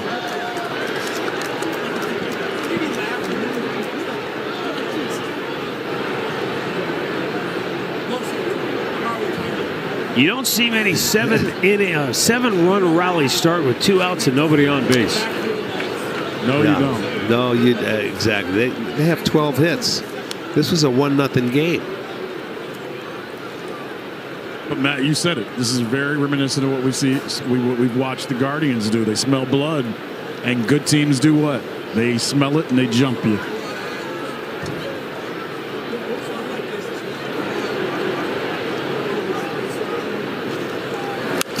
Fouled off to the left.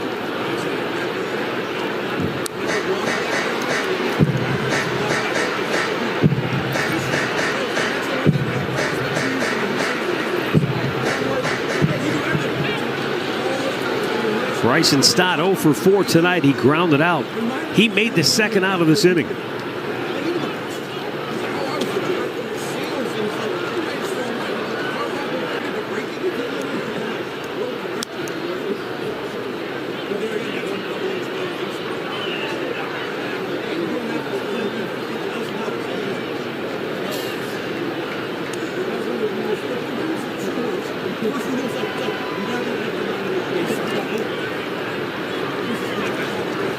Runner at first goes. 3-2 pitch, swung on and missed. So Bryson Stott makes the second and third outs of this inning. But in between, the Phillies put a 6 spot on the board.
Well, get 6 tickets to 6 games this season with a Guardian 6-pack. They're available in locations throughout the ballpark, including the Discount Drug Mart Champions Club with all-inclusive food, non-alcoholic beverages. Get yours today at SealyGuardians.com/6packs.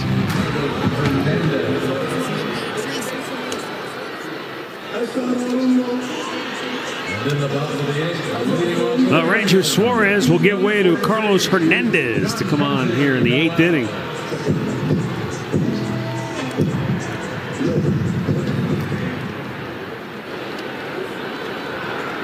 Well, Suarez did his job tonight. Boy, he was tough. Yeah, this was shaping up to be one of those great finishes. But boy, Philadelphia. Yeah, came out of nowhere. 2 outs, nobody on base. Trey Turner gets a single off Jacob Junis. And then Joey Cantillo came on and the wheels came off.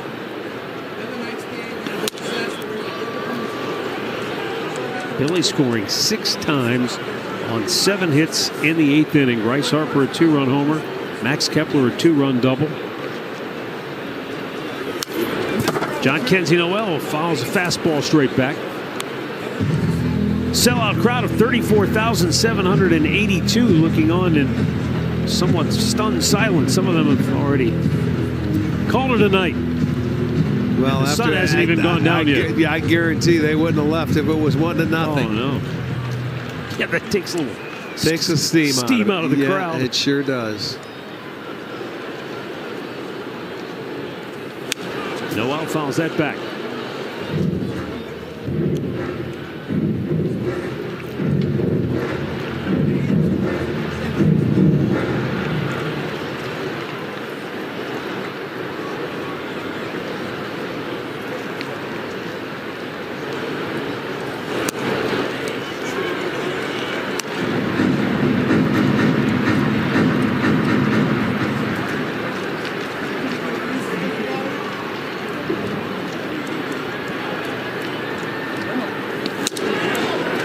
Noel draws a leadoff walk. Well, the last thing you want to see is the bullpen come in and walk the leadoff batter after you just did something like that. You know, baseball is so hard to sometimes predict how the pendulum of momentum could swing and just turn on a dime. In a matter of time. I don't know what, statistically speaking, the odds are to see 5 consecutive 2-out hits. Well, over the course of the year, you know, when you start looking at it, you see it. But when you do, you say it doesn't happen often. But when you do, it's crazy. Because you know, bullpens are supposed to shut them down. Especially when we've seen guys go out there that aren't even pitchers and just lob it up there and get 3 outs in the span of 8, 9, 10 pitches. Correct. And so sometimes you just like, wow.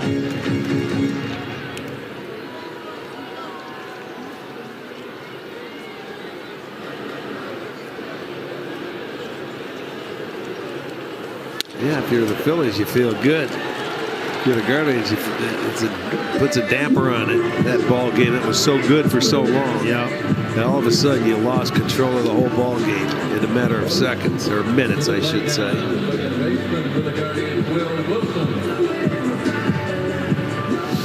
Will Wilson 1 for 2.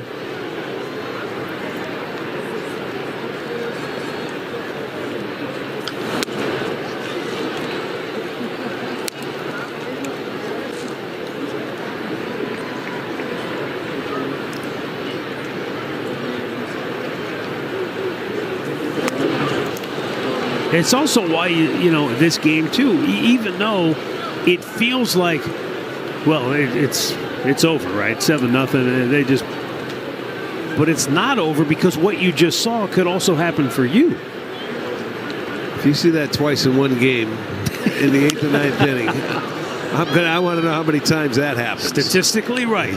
The odds are very long against it, but it is possible because of the nature of the game. You have to get 27 outs. So you can come to the ballpark your whole life and you'll see something maybe different every single day. So anything can happen in this game. Will Wilson sends a fly ball to center field. Marsh traveling back, still going back onto the track. He pulls it down, 2 away. So Matt, you're saying there's a chance? Saying there's a chance. I would think though too. And again, I've already prefaced this with saying that anything can still happen. But this is a game that, should this hold up, it's easier for the position players to own this one after the game and say, hey, we didn't do enough for our pitch.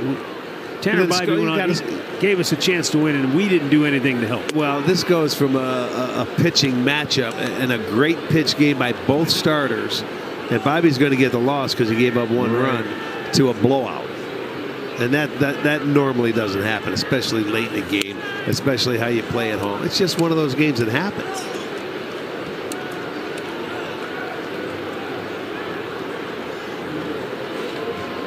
You see a lot of crazy things over the course of 162 games.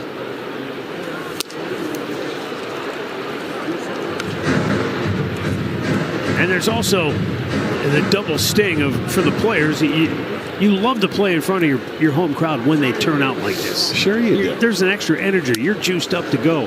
And then you come out and you feel like, and they were juiced out to go, but they were seeing a good ball game, you know. But, you know, you love to have offense. If they would have had that game, they had a great game last night on their end. They played everything beautifully. They won 6-0. Well, you know what? Philadelphia turned it around.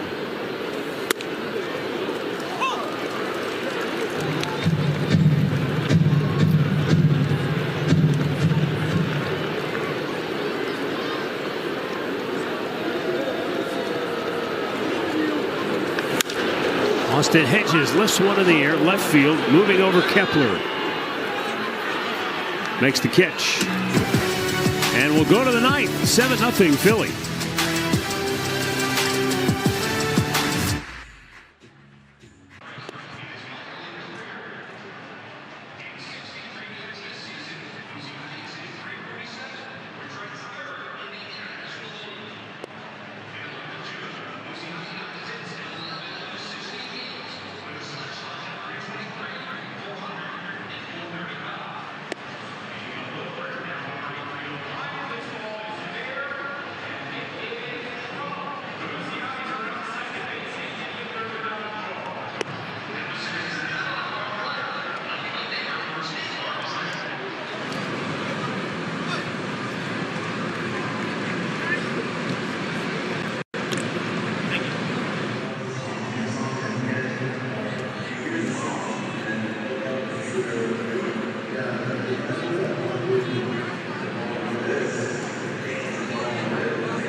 So we go to the ninth inning.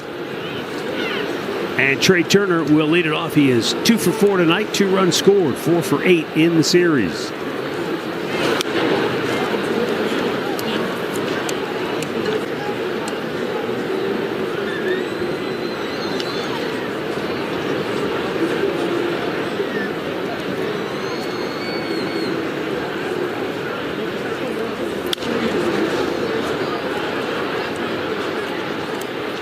You hear that term sometimes, Rick, when people maybe are at a loss to describe a player, they just say he's a baseball player.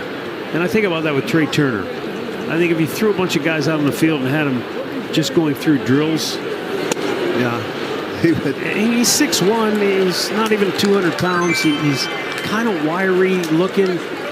But, man, he gets in the box. As I say, he's got 4 hits in the series, plays a great defensive He can run. He can run. He can I'll give run, him. yeah. That's one thing that we all know you can't throw. teach. Athlete. Yeah. He's one of those guys, though, Matt, that you could probably play any sport in, and he'd probably be good. Yeah, he'd be good at pretty much any sport you He'd be play. at starting lineup? Yes. Perfect way of putting it. And I know what you mean. You look at him and go, Like Bryce Harper. I mean, he Yeah. fills up the box. Right. You know, he's got that kind of physique where you go, whoa, don't mess with this guy. Don't step on his toe. Trey Turner could walk to the grocery store and you would just say, there's another person. Hey, you do taxes? With his type of money, you might want to. Yeah. Yes, I do. Do you need some help? But we talked about that in pregame about Stephen Kwan and Jose. Neither one of those guys, they're really tall or big or right. But they can play. That's what makes baseball a great sport. Yeah. You know what I mean? You No doubt.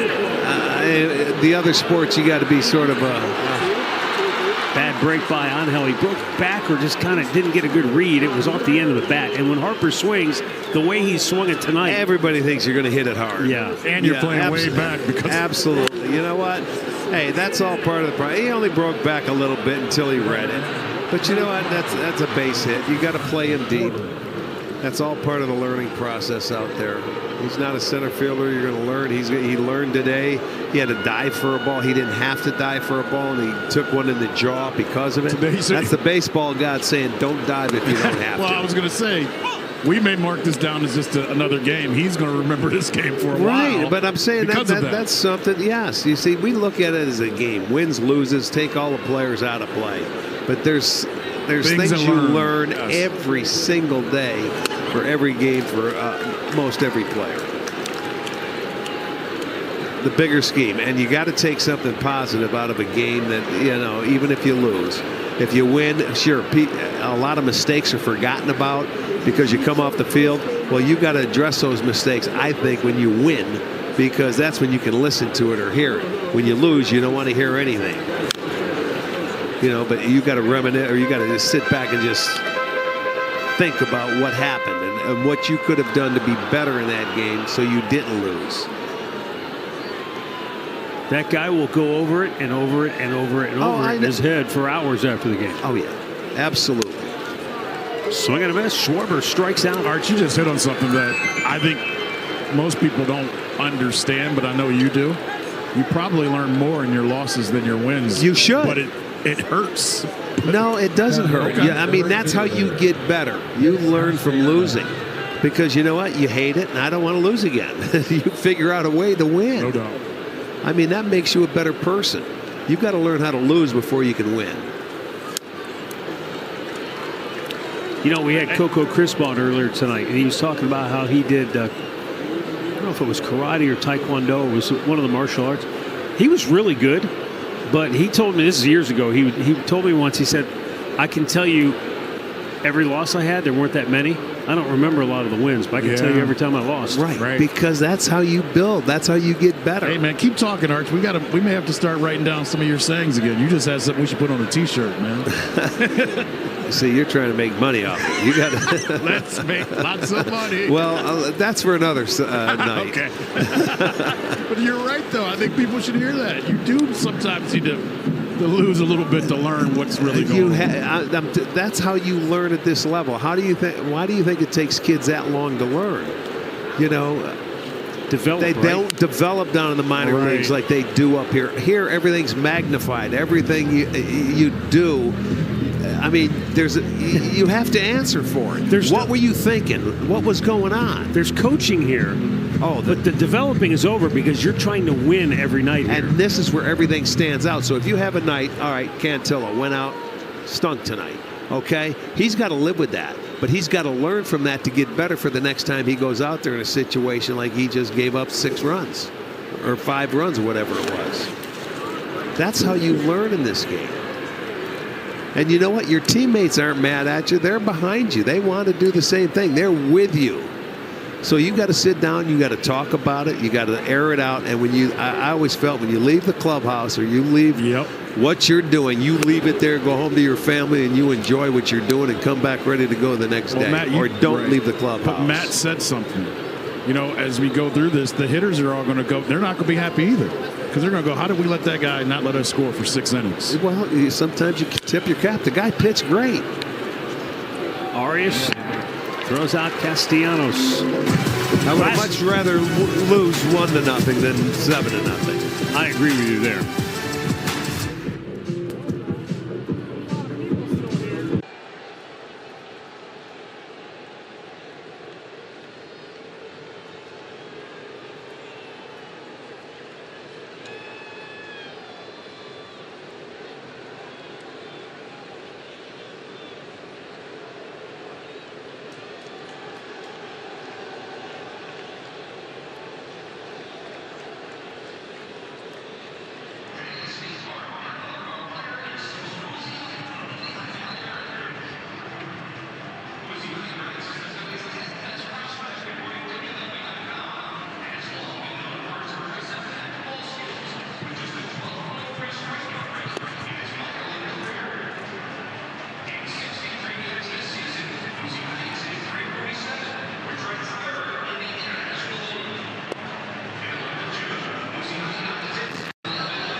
Well, Tanner Bybee went out and pitched really well. 7 innings for the second time this year.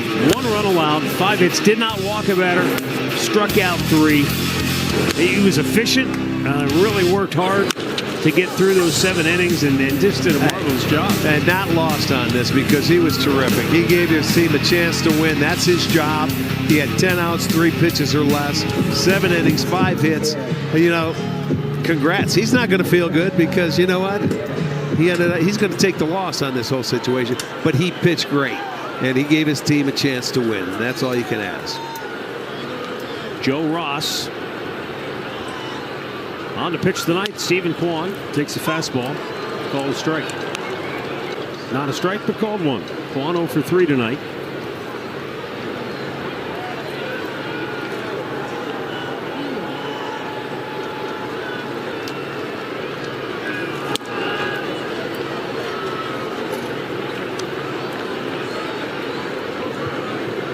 Rick, you hit on something last inning, and I just wanted to follow up with this because Ben Lively, for the last year and a half, has been so great about why this team is so fun for him to play on.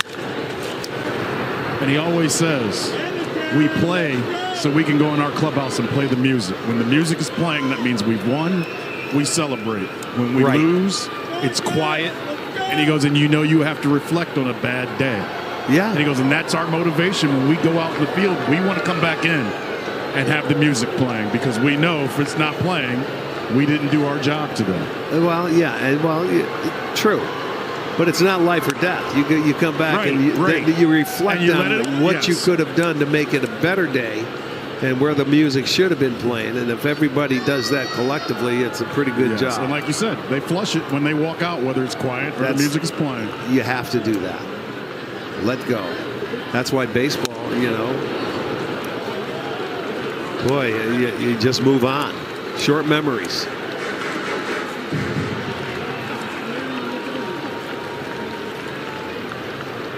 Although in this case, it won't be a 1:30 game tomorrow. It's going to be a 7 o'clock game. Ball 4. Leadoff man aboard. Steven Kwan reaches with the walk.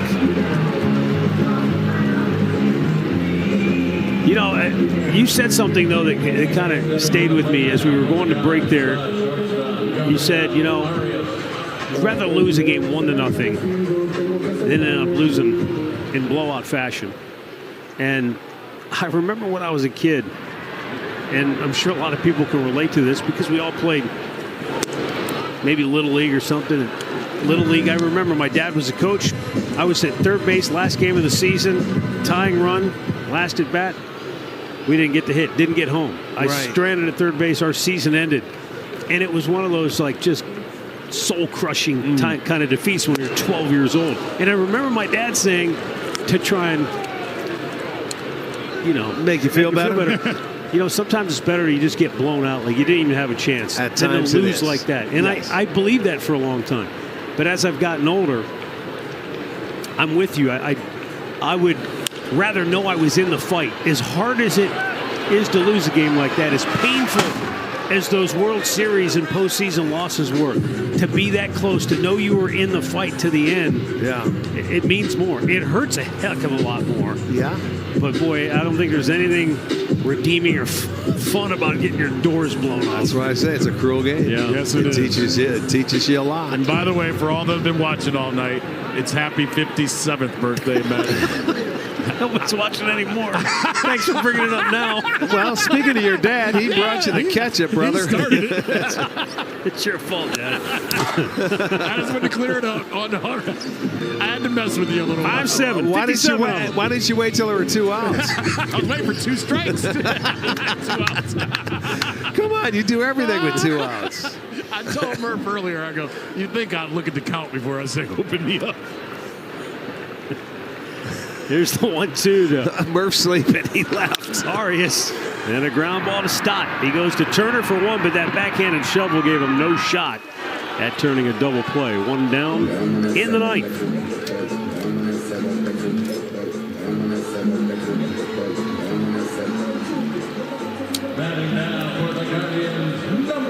Here is Jose Ramirez.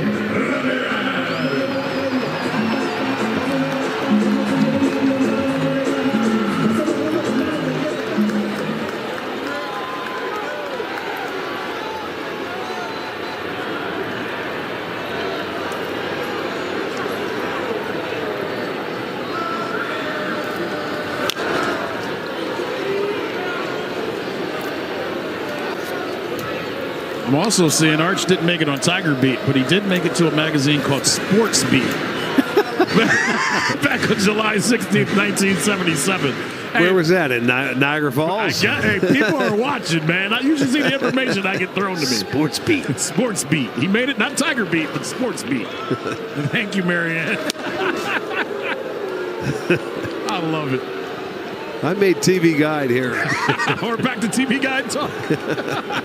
Should be in our paper tomorrow morning, right? Well, if you still get one. I do.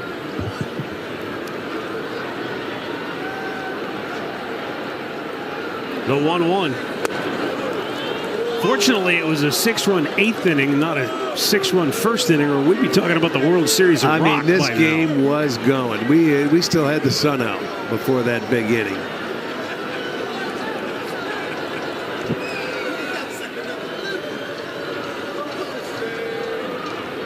The 1-2 pitch. Missed in off the plate.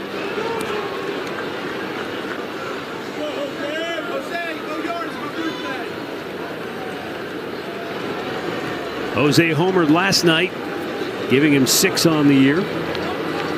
Came off Ross. Yeah, he hung him that breaking ball. He hit one foul and then came back with it and hung it, and he didn't miss it.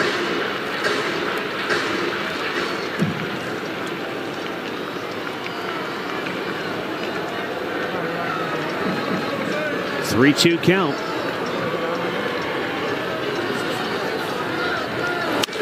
And Jose swats it into center field. It's a base hit. Marsh dove for it. He was able to keep it from getting by him, but he just couldn't locate the ball for a moment. And so the Guardians end up with runners at second and third on a double for Jose Ramirez. Once Marsh committed, he just tried to smother it. Yeah, I thought he did, and I thought it got by him. He ends up smothering it, and it went straight up in the air. He didn't see it, but he did stop it. It'll be a double. Wow, barely, and they hit the heel of his glove. He's lucky he didn't get hurt on that with his arm getting caught underneath him. Not the most acrobatic dive. Ouch. You see, he did not feel good when you do that. You should have just let it fall in at 7-0. Carlos Santana lifts one to left. Arias will tag, and he's going to come home. And that'll break up the shutout. Santana picks up RBI number 18 on the sacrifice fly.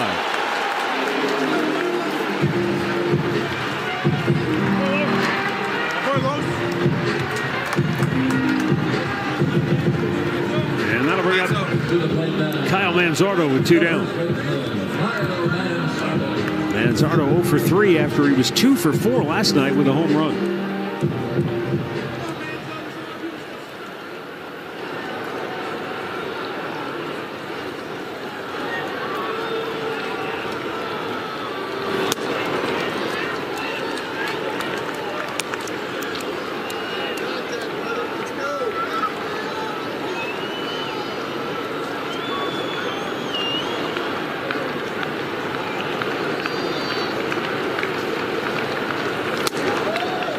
Fastball. Yeah, that was way up high, and he called it a strike.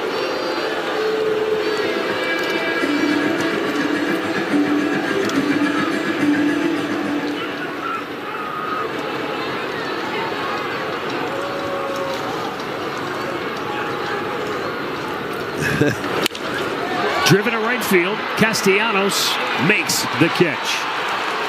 So the Phillies even the series at a game apiece. They beat the Guardians convincingly tonight 7-1 thanks to a 6-run 8th inning. So the two teams are both now 23-16 on the year, and they'll meet tomorrow night in the rubber match of this 3-game series.